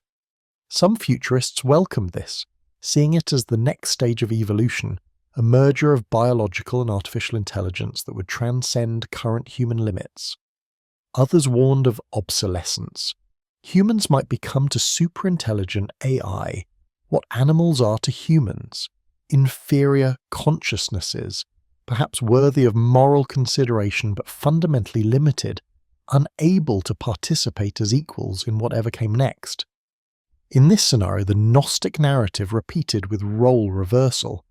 Humans were now the Demiurge, creating intelligence superior to their own, which would then look back and see its creators as limited, perhaps pitiable, perhaps irrelevant.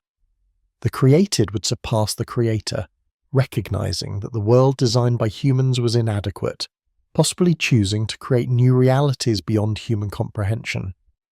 Whether any of these technological trajectories would actually unfold as imagined remained uncertain. Predictions about technology's future were notoriously unreliable.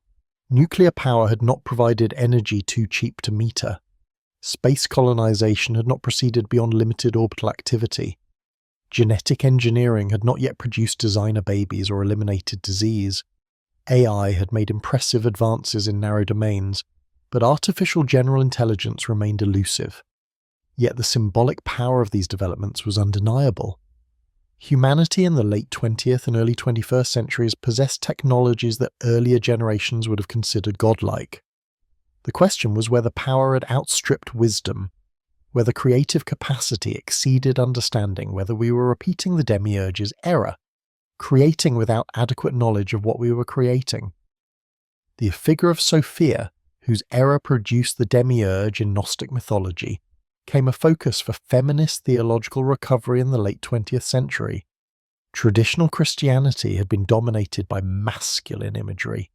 God as Father, Christ as Son, the Holy Spirit grammatically masculine in Latin and Greek. The Trinity consisted of 3 persons, all presented as male. Leadership positions in most Christian denominations were reserved for men, justified by appeals to scripture, tradition, and theological arguments about the nature of gender. Feminist theologians challenged these structures, arguing they reflected cultural patriarchy rather than divine will.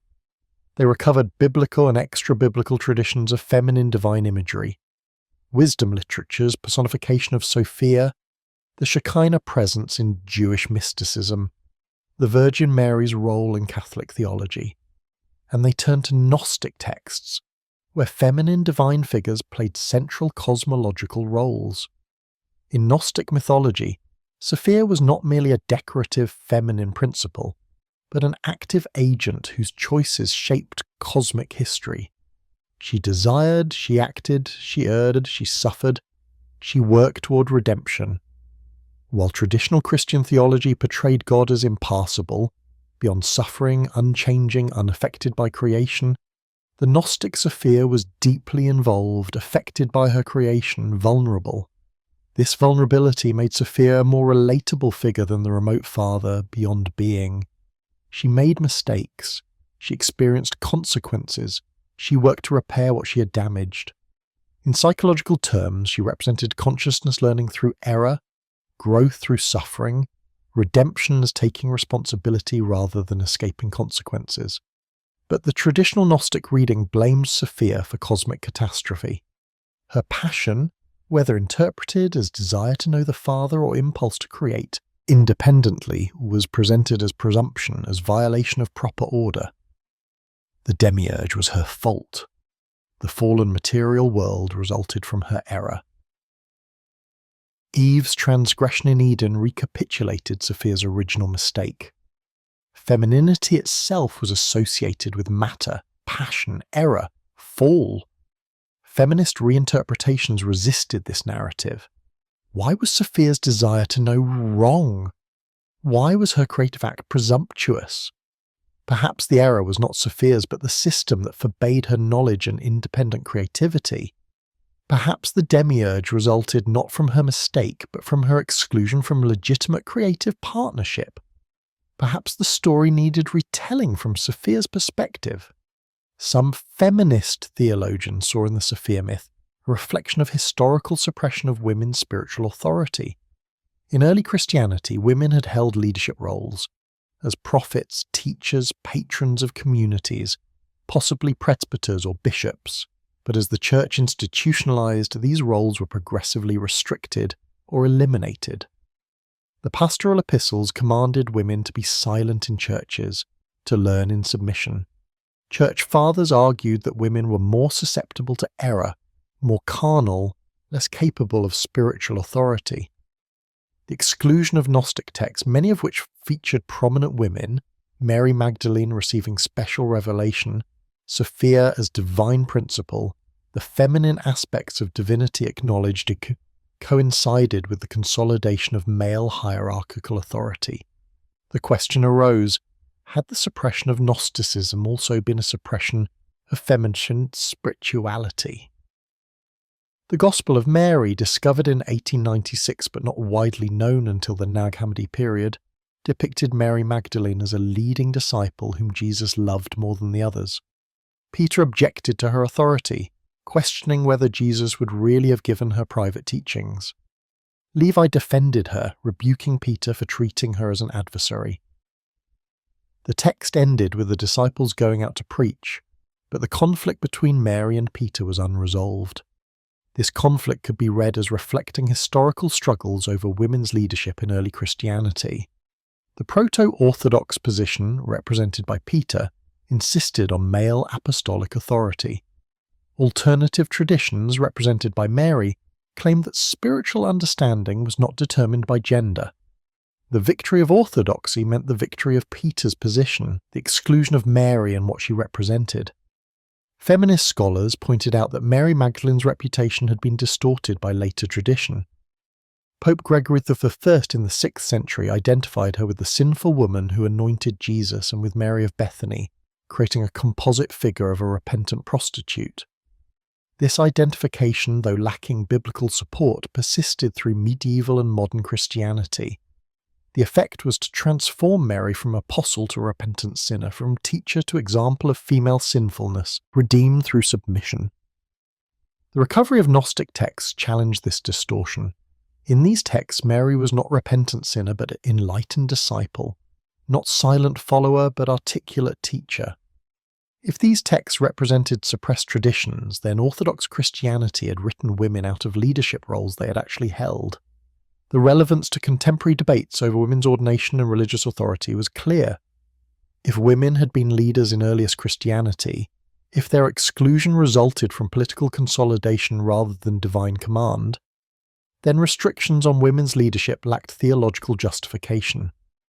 The ordination of women could be understood as recovering original Christian practice rather than innovative departure from tradition.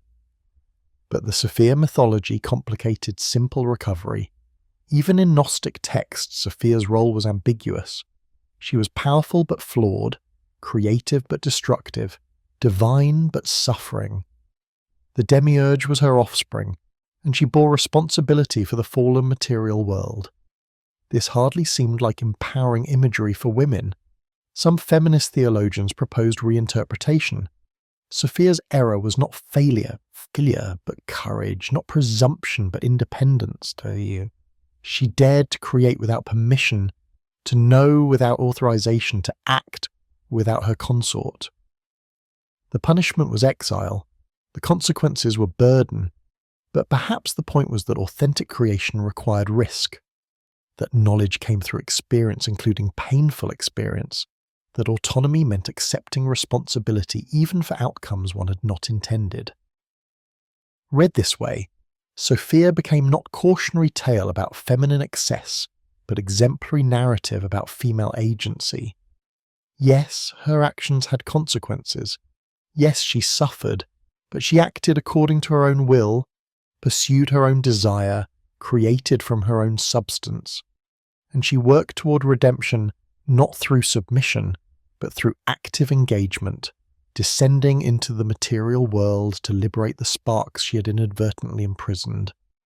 This Sophia was not victim but hero, not object lesson in obedience, but model of creative engagement with reality's complexity. Her story acknowledged that action had consequences, that creation was risky, that good intentions did not guarantee good outcomes. But it insisted that retreat into passive safety was worse than engaged risk. The tension between empowering and troubling elements in the Sophia mythology reflected broader tensions in feminist theology. Was the goal to emphasize feminine qualities, compassion, nurturing, relationality, as equally valuable to traditional masculine qualities? Or was it to deconstruct gender categories entirely, showing that qualities attributed to gender were cultural constructs rather than natural essences? The Gnostic materials supported both approaches. On one hand, they explicitly gendered their cosmology. Masculine and feminine, aeons paired in syzygies, creation requiring both principles. On the other hand, they suggested that spiritual beings transcended physical gender. The Gnostic Jesus in the Gospel of Thomas said he would make Mary male so she could enter the kingdom, suggesting maleness and femaleness were states of consciousness rather than biological categories. Contemporary scholars debated whether ancient Gnostic communities had actually included women in leadership or merely incorporated feminine imagery in their mythology. The evidence was limited and ambiguous. Gnostic groups left no clear institutional records. References to specific women in Gnostic literature might reflect actual historical figures or symbolic constructions. What seemed clear was that Gnostic mythology, whatever its relationship to actual social practice, took the feminine seriously in ways Orthodox theology did not. Whether this made Gnostic thought more liberating, or merely different in its constraints, remained contested. But for feminists seeking alternatives to patriarchal religion, the Gnostic materials provided rich resources for imagination and argument. The burden of Sophia, responsibility for cosmic fall, suffering through creation's pain, labour toward redemption, became a metaphor for women's historical experience. Women had been blamed for humanity's fall through Eve. Women had suffered through childbirth and subordination. Women had worked toward healing and nurturing without recognition or authority. If Sophia's story mirrored this experience, perhaps it could also suggest new possibilities. That error was not fatal, that suffering could be transformed, that redemption was not gift from above but work from within. The recovery of Sophia was not merely academic or symbolic, but carried practical implications.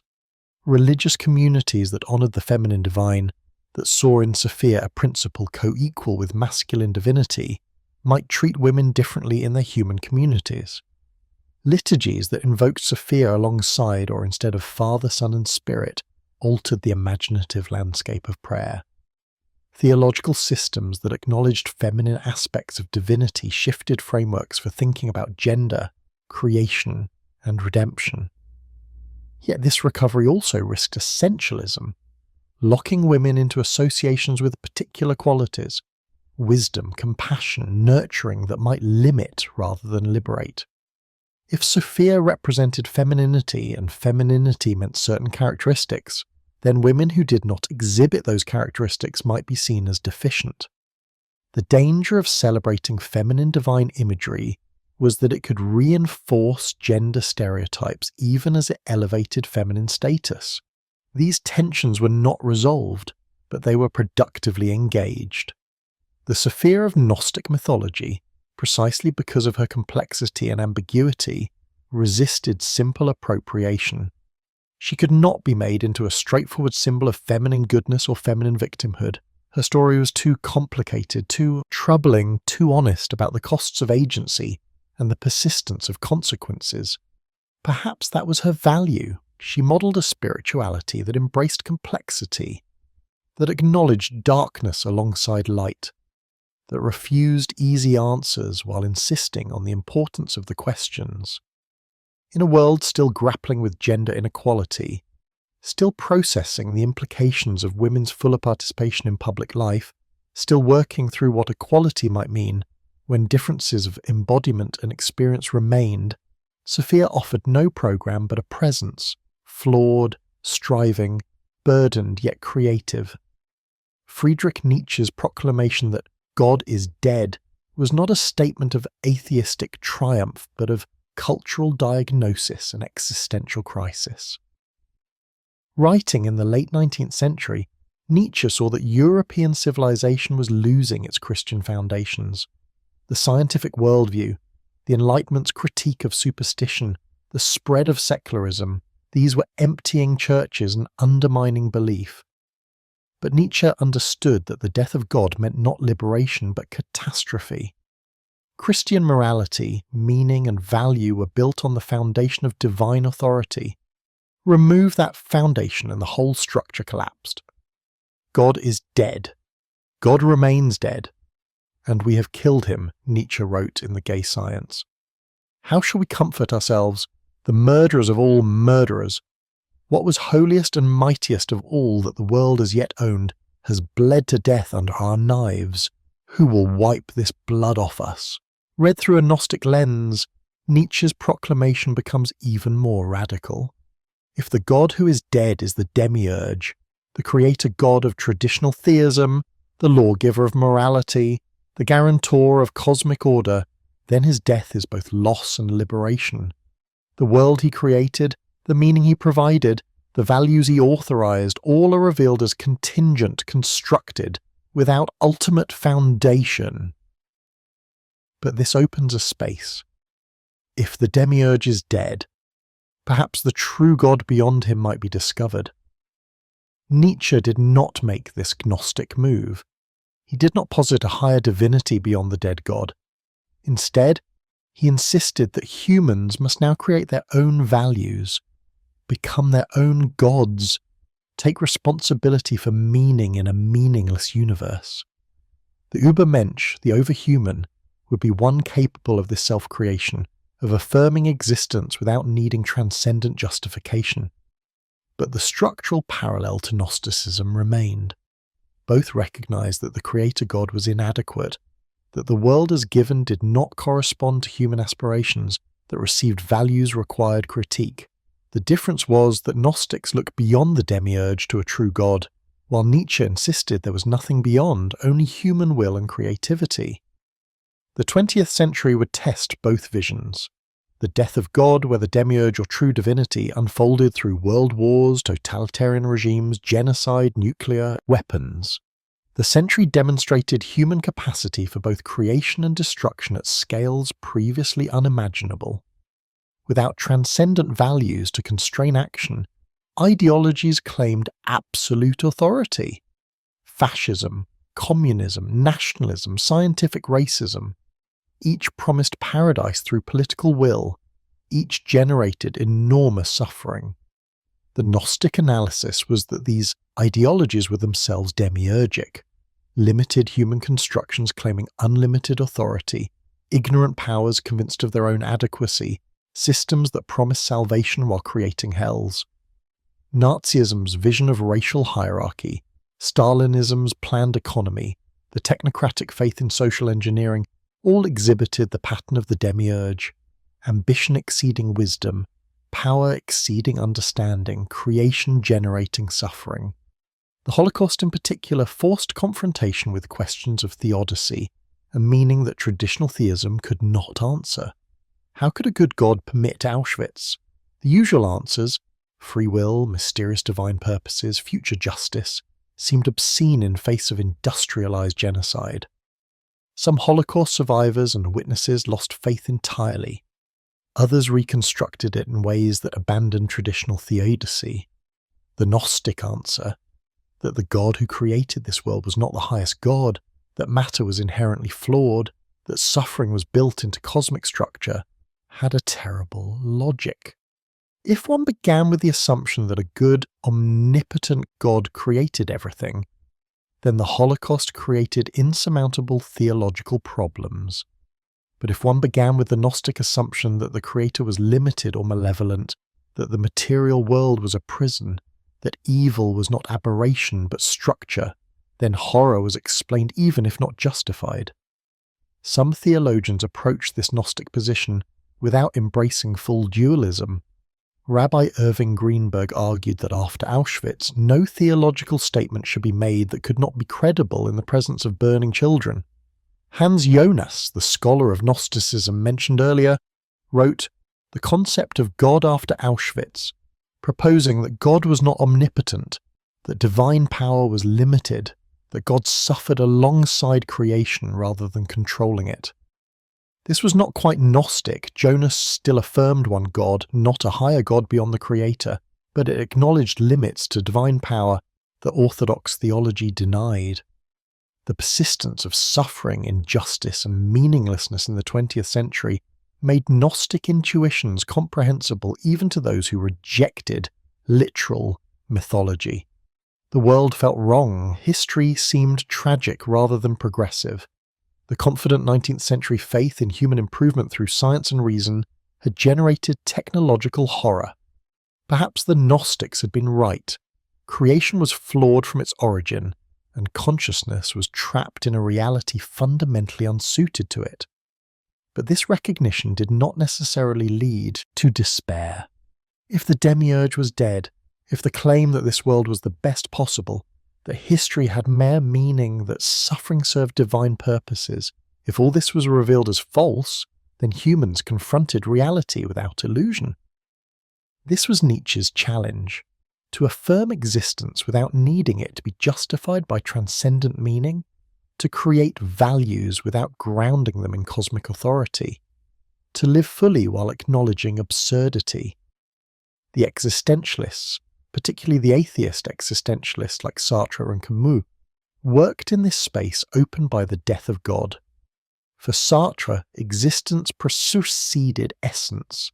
Humans were thrown into being without predetermined nature, free to create themselves, radically responsible for their choices. This freedom was both liberating and terrifying. Liberating because nothing was fixed, terrifying because nothing was given. Camus in The Myth of Sisyphus confronted the absurd, the collision between human need for meaning and the universe's indifference. His conclusion was that one must imagine Sisyphus happy, finding meaning in the struggle itself, rather than in any ultimate achievement. This was an anti-Gnostic gnosis, recognition that the world was absurd but refusing either transcendence or suicide, instead embracing the condition. Yet even in secular existentialism, traces of Gnostic structure persisted. The sense of being thrown into a world not of one's making, the experience of radical freedom as burden, the conviction that authentic existence required seeing through social illusions, the emphasis on individual consciousness against collective delusion, all echoed Gnostic themes while rejecting Gnostic metaphysics. The late 20th century saw various attempts to reconstruct meaning after the death of God. Postmodern philosophy questioned grand narratives, suggested all meaning was constructed, emphasized language's role in creating rather than reflecting reality. If God was dead, so were other absolutes: truth, justice, reason, progress. What remained were local narratives, contingent meanings, provisional truths. This radical contingency could be read as the final victory of Gnostic skepticism about material reality. If everything was constructed, nothing was ultimately real. The Demiurge's creation was revealed as illusion all the way down. But unlike Gnostic thought, postmodernism offered no pleroma beyond the illusion, no true God beyond the false constructs. There was only the play of language, the circulation of signs, the endless deferral of sable meaning. The death of the false God, whether understood as the death of the Christian God, the collapse of Enlightenment rationality, or the postmodern dissolution of all grand narratives, created a vacuum. Into this vacuum flowed fundamentalisms of various kinds, religious, political, ethnic, market-based. Each claimed to restore certainty, to provide absolute truth, to ground meaning in something beyond human contingency. The Gnostic analysis would see these fundamentalisms as attempts to resurrect the Demiurge, to restore the false god to his throne. They offered security at the cost of consciousness, certainty at the cost of awareness, meaning at the cost of recognizing that all meaning was constructed. They were, in Gnostic terms, invitations to forget gnosis, to accept the prisoner's home, to worship the jailer as saviour. But the alternative, living without certainty, creating meaning from nothing, accepting radical contingency, proved difficult for most people. The Gnostic position had always been an elite path, available only to those capable of sustaining the tension of being awake in a sleeping world. The masses, whether ancient hylics or modern consumers, required collective narratives, shared meanings, authorities to follow. The question for contemporary existence became, can societies function without shared narratives? Can individuals find meaning entirely through self-creation? Or does human flourishing require some sense that reality extends beyond subjective construction, that values have purchase on something beyond individual preference, that consciousness is not merely an accident but points towards significance? These questions remained unresolved, but the Gnostic contribution to contemporary thought was to insist on honesty about the world's failings, to refuse comforting lies about suffering's meaning, to acknowledge the demiurgic qualities of earthly powers while maintaining that something beyond those powers remained possible. Whether that something was a transcendent God, human creativity, or simply the recognition of our shared condition varied, but the Gnostic refusal to accept the given as ultimate persisted as a critical principle.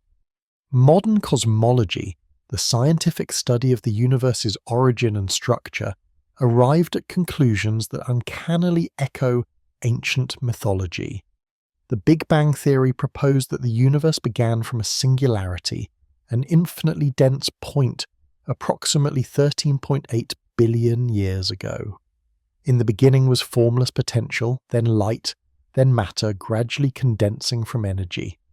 This creation narrative, derived from physics and observation, resembles the emanation cosmologies of both Gnosticism and Neoplatonism. In the Gnostic account, the pleroma, fullness, undifferentiated divine being, emanated aeons, divine attributes, or beings, in successive pairs. From unity came multiplicity, from simplicity came complexity, from spirit came eventually matter. The movement was one of falling away from perfection, each stage more distant from the source. In cosmological physics, the universe began in a state of perfect symmetry, infinite temperature and density, where the four fundamental forces were unified. As the universe expanded and cooled, symmetries broke, forces separated, particles formed, matter differentiated from antimatter, atoms assembled, stars ignited, galaxies clustered. The movement was from undifferentiated unity to complex diversity, from simple to intricate, from homogeneous to structured. The parallel is imperfect but suggestive. Both narratives describe reality unfolding from a prior unity through successive stages of differentiation. Both see the material world as derivative, as later and less fundamental than what preceded it.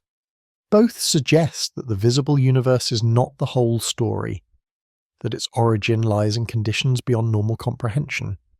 Physics goes further. Most of the universe is invisible. Dark matter, detected only through gravitational effects, constitutes about 85% of matter.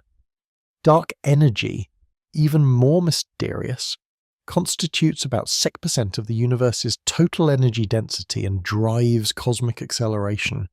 The matter we can see, stars, planets, gas, dust, counts for less than 5% of the universe's content. We live in a cosmos composed mostly of things we cannot detect directly, forces we do not understand, whose very nature remains profoundly mysterious. This inverts the ancient Gnostic valuation but maintains the structure. For Gnostics, the material world was fallen reality, less real than the spiritual. For modern physics, the visible world is a small fraction of total reality, less substantial than the dark components we cannot see. In both cases, what appears real and solid is revealed as partial, as one layer in a much larger and stranger picture. Quantum mechanics adds further strangeness. At the subatomic level, particles exist in superposition, occupying multiple states simultaneously until observed. The act of observation collapses the wave function, forcing particular outcomes. Prior to measurement, reality is probabilistic, indeterminate, a cloud of possibilities rather than definite facts. What we call matter is revealed as mostly empty space, fields of probability, patterns of energy and void. The solid world of ordinary experience is a macroscopic illusion. Tables and chairs, rocks and bodies, these appear solid because of electromagnetic forces between atoms, not because they are made of some fundamental substance. At the deepest level examined by physics, there is no stuff, only mathematics, relationships, information. Matter is not material in the way common sense assumes. This scientific discovery resonates with mystical intuitions across traditions. Buddhists speak of form as emptiness, emptiness as form. Advaitins insist that the phenomenal world is Maya, appearance without ultimate reality. Gnostics taught matter was less real than spirit, a shadow of higher realities. All these positions, developed long before modern physics, share the intuition that the material world is not what it seems, that deeper investigation reveals its apparent solidity as constructed, contingent, insubstantial. Does this mean science has confirmed ancient Gnosticism? No. Science describes how the physical universe works, not whether it is good or evil, created by a flawed deity or ultimate God. The fact that matter is mostly empty space does not mean it is a prison. The fact that most of the universe is invisible does not mean visible reality has fallen. Science is descriptive, not evaluative. It tells us what is, not what it means. Yet the descriptive findings of science can shift how we understand our place in the cosmos. When Newton described a clockwork universe governed by deterministic laws operating like a machine, it was natural to think of God as a watchmaker who designed the mechanism and set it running. When Darwin showed that complex life emerged through natural selection without need for a designer, it challenged the argument from design. When quantum mechanics revealed indeterminacy at reality's foundations, it undermined strict materialism. Each scientific revolution changed not only what we knew, but what questions seemed meaningful to us. And the contemporary scientific picture of a universe that began in a singularity expanded into a vast, mostly empty cosmos in which consciousness arose on at least one planet through evolution, where quantum uncertainty prevents perfect prediction, where most reality is hidden. This picture leaves considerable space for questions about meaning, purpose, and consciousness that scientific method cannot directly address. The Gnostic question, is consciousness a cosmic accident or does it point towards something fundamental, remains unanswered by science. Neuroscience can map neural correlates of consciousness, can show which brain areas activate during different experiences, can demonstrate dependencies between brain states and mental states. But the hard problem of consciousness, why and how subjective experience arises from objective physical processes, remains unsolved. Some philosophers and scientists argue consciousness is fundamental, not derivative. Integrated information theory proposes that consciousness is a property of systems with particular causal structures. Panpsychism suggests that consciousness or proto-consciousness exists all the way down, that even fundamental particles have some primitive form of experience. These theories remain speculative and controversial, but they indicate that materialism, the view that matter is fundamental and consciousness purely derivative, is not the only option compatible with science. If consciousness is fundamental, then its emergence in the universe is not accident but actualization of inherent potential. The cosmos may be structured to produce conscious beings. The anthropic principle, in its various forms, notes that the universe's fundamental constants appear fine-tuned for life. Slightly different values would produce universes without chemistry, stars, or conditions for complexity. Whether this indicates design, multiverse luck, or some deeper principle remains debated. The Gnostic mythology placed consciousness at the center of cosmic drama. Consciousness, the divine spark, was prior to matter, more real than matter, trapped in matter but not of it. The goal was gnosis, consciousness recognizing its own nature, awakening to reality beyond material illusion. This cosmology was pre-scientific, but it insisted on something science cannot deny, that consciousness exists, that it poses profound puzzles, that its relationship to the material world requires explanation. Modern physics has not solved the mind-body problem any more than ancient philosophy did. We can describe brain processes in exquisite detail, but we cannot explain why brain processes feel like something, why there is something it is like to be conscious rather than all proceeding in darkness. This explanatory gap leaves room for various metaphysical positions, including ones that share Gnostic intuitions about consciousness's special status. Light itself became a central metaphor in both Gnostic mythology and modern physics. For Gnostics, light represented the divine consciousness, gnosis, the realm from which worlds came and to which they sought to return. Matter was darkness, heaviness, forgetfulness. The cosmic drama was light trapped in darkness, seeking liberation, eventually returning to its source. In physics, light is the universal constant, the speed at which causality propagates, the medium through which we know the universe. Everything we see is light, emitted or reflected. Astronomy is literally the study of ancient light, photons that travelled millions or billions of years to reach our telescopes. When we look at distant galaxies, we see them as they were when the light left them, looking back in time toward the universe's beginning. Einstein showed that matter and energy are interconvertible, that they are different forms of the same thing. EXMC2. Matter is crystallized energy. Energy is liberated matter. And light, electromagnetic radiation, is pure energy, moving at the cosmic speed limit, carrying information across space. The universe, in a sense, is light knowing itself.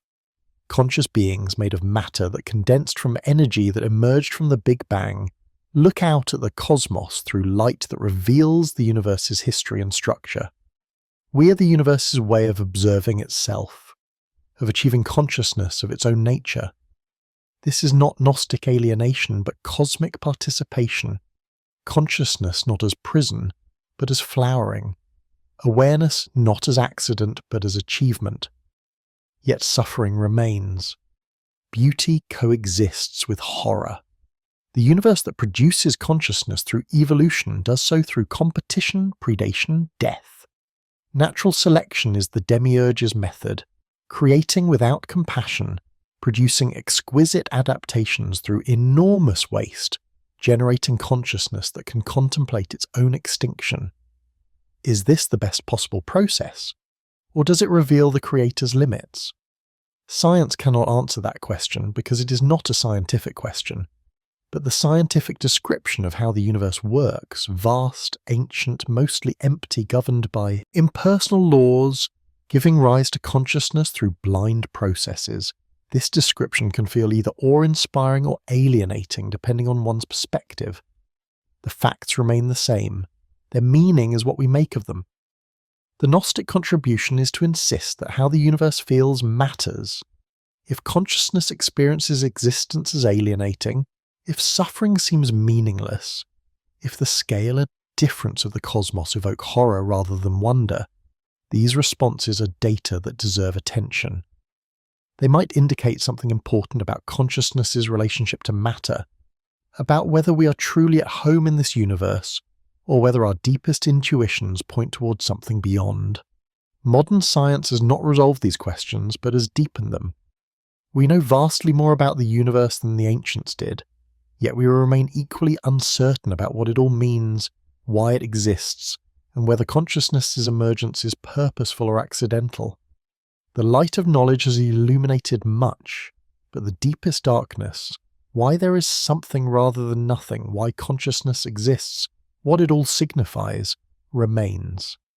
The Nag Hammadi site in Upper Egypt, where Muhammad Ali al-Saman found the sealed jar in 1945, is quiet now. The cliffs still rise above the Nile Valley.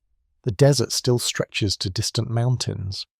Tourists occasionally visit, taking photographs, trying to imagine the moment of discovery. But mostly the place is empty. Return to the silence that preserved the codices for 16 centuries. That silence is itself eloquent. The texts lay buried while empires rose and fell, while Christianity conquered Rome and split between East and West, while Islam swept across the Middle East, while medieval Europe built cathedrals, while Renaissance humanists recovered classical learning, while the Enlightenment secularized knowledge, while modernity transformed the world. Through all of this, the Gnostic Gospels waited beneath sand and stone, unknown, unread, preserved by chance or providence or the dry Egyptian climate. Their return was not a return to belief. Gnostic Christianity did not revive as a living tradition with churches, clergy, rituals, community. A few small groups calling themselves Gnostic emerged in the 20th century, but they were new creations, not continuous traditions, and they remained marginal. The vast majority of people who encountered the Nag Hammadi texts encountered them as historical artifacts or literary resources, not as scripture requiring belief and practice. Yet the ideas returned. The questions Gnostics asked about evil's origin, about consciousness trapped in matter, about hidden knowledge and false authorities, about the difference between the world as it is and as it should be, these questions remained vital.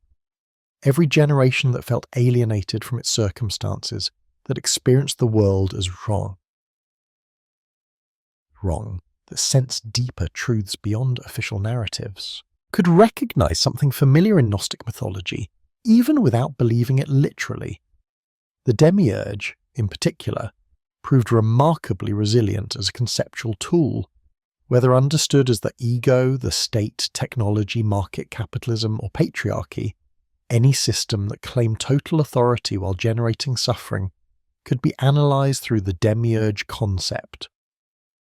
The mythology provided vocabulary for a specific kind of critique, not that particular people were evil, but that structures themselves were flawed, that the architecture of reality as given required fundamental transformation, not just reform. This critical capacity mattered because it prevented accommodation to injustice.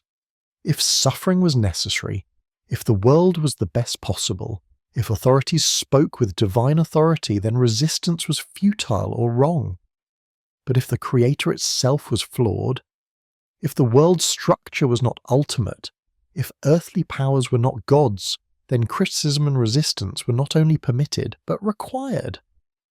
The Gnostic intuition that something was profoundly wrong with existence as given prevented complacent acceptance. Yet Gnosticism also carried dangers. Taken to extremes, the view that the material world was irredeemably fallen could justify withdrawal from social responsibility, contempt for the body, elitism based on spiritual knowledge. The ancient Gnostics had exhibited these tendencies, and their modern inheritors sometimes did as well. The attraction of seeing oneself as among the few who truly understood, the pneumatics in a world of sleepers, could feed narcissism and disconnection. The question remained, could one retain Gnostic insights about consciousness's alienation, about reality's layers, about authority's illegitimacy, without falling into Gnostic errors, world rejection, body hatred, spiritual elitism? Could one acknowledge the world's deep flaws while still engaging it, still working for change, still finding beauty and meaning within the prison? Some contemporary thinkers attempted this balance. They used Gnostic categories critically while refusing Gnostic conclusions. Yes, reality was constructed. Yes, power operated through illusions. Yes, consciousness exceeded material reduction. But the response was not to seek escape, but to work toward transformation, not to abandon the world, but to change it, not to transcend the body, but to honor it. This required a kind of double vision, seeing the world both as it was and as it could be, recognizing injustice while not despairing of justice, acknowledging suffering while not making suffering ultimate. It meant holding simultaneously the Gnostic recognition that the world was wrong and the counter-Gnostic insistence that the world could be changed. In literature and film, this double vision produced works that honored Gnostic alienation while refusing Gnostic escapism. Ursula K. Le Guin's science fiction novels created worlds where characters confronted harsh realities, poverty, exploitation, environmental destruction, but responded with care, connection, and creative resistance rather than withdrawal. The recognition that civilizations were constructed, that cultures were provisional, that no social order was natural or inevitable, led not to nihilism but to imagination. If this world was made, then other worlds could be made differently. Ted Chiang's short stories explored consciousness, determinism, and meaning through science fiction premises. Story of Your Life, adapted as the film Arrival, depicted a linguist learning an alien language that revealed time as simultaneous rather than sequential. The knowledge gave her access to her entire life at once, including her daughter's future death. The story asked, if you could see your entire life, all its joy and suffering, would you choose to live it? The protagonist answered yes, affirming existence despite tragedy, embracing necessity while maintaining freedom. This was not Gnostic. The protagonist did not seek to escape determinism but to live fully within it, but it engaged Gnostic questions about fate, knowledge, and consciousness's relationship to time. The film suggested that gnosis did not mean escaping the world but seeing it truly, which might mean seeing its beauty along with its horror. In philosophy, the question of how to live after the death of God, after the collapse of grand narratives, after recognition of contingency, remained central. Pragmatists like Richard Rorty argued for solidarity without metaphysical foundations, for commitment to human flourishing without needing cosmic justification. Care for others did not require proving that the universe cared. Ethical obligation did not depend on divine command. We could create meaningful lives and just societies through conversation and democratic practice without needing absolute truths. Others found this insufficient. Alain Badiou argued that truth events, moments when new possibilities erupted into history, demanded fidelity that exceeded pragmatic calculation. Love, art, science, politics. In these domains, truths emerged that were universal rather than local, absolute rather than contingent. To be human meant being capable of recognizing and remaining faithful to such truths despite difficulty. This debate between pragmatic accommodation and principled commitment ran through contemporary philosophy. It was, in structure, a debate about whether one could accept the world as given or must maintain fidelity to something beyond it, the Gnostic question in the secular form. The return of the Gnostic text meant the return of this question, not resolved, not answerable definitively, but persistent, demanding response from each generation. The desert where the texts were found was empty. The monastery where they may have been hidden was gone. The communities that produced them had vanished centuries ago. But the question they asked remained, are we at home in this world, or are we exiles? Is consciousness an accident, or does it point toward purpose? Is the suffering we see necessary, or does it reveal creation's flaw? Can we trust the powers that govern reality, or must we seek truth beyond their authority? These questions had no consensus answers. Science could not resolve them. Philosophy disputed them endlessly. Religion gave different answers depending on tradition. Each person confronted them individually, making choices that shaped their engagement with existence. But the questions themselves were precious. They prevented complacency, challenged accommodation, resisted any claim to final authority. They kept consciousness awake, alert to the possibility that things could be otherwise, that reality as given was not reality as necessary, that transformation remained possible.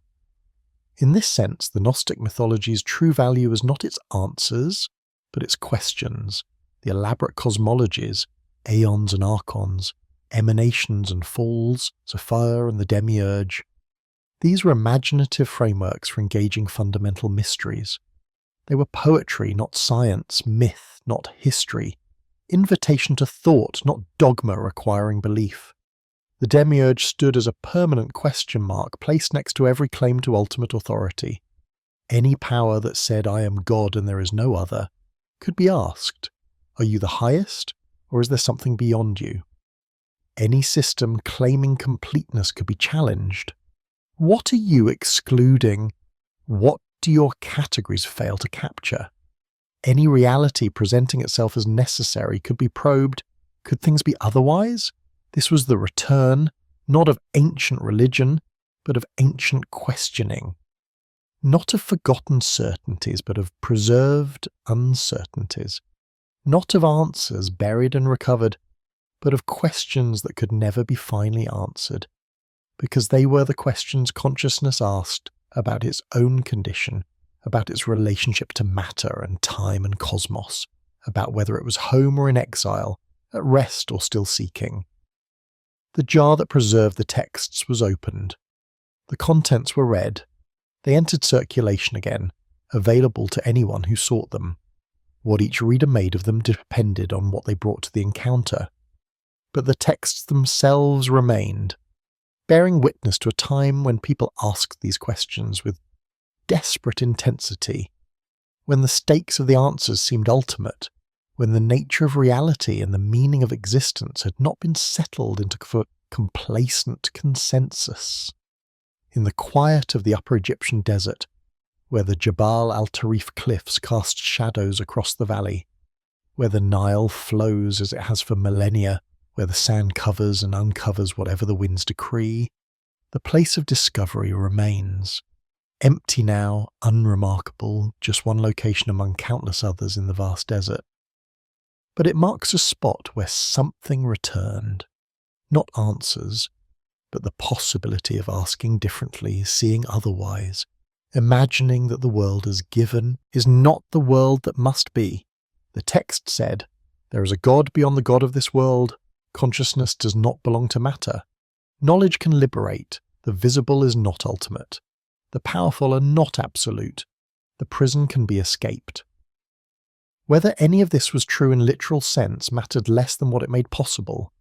The refusal to accept authority without question, the insistence that consciousness has dignity that matter cannot explain, the commitment to seeking truth even when truth was dangerous, the faith that transformation remained possible even when circumstances seemed to forbid it.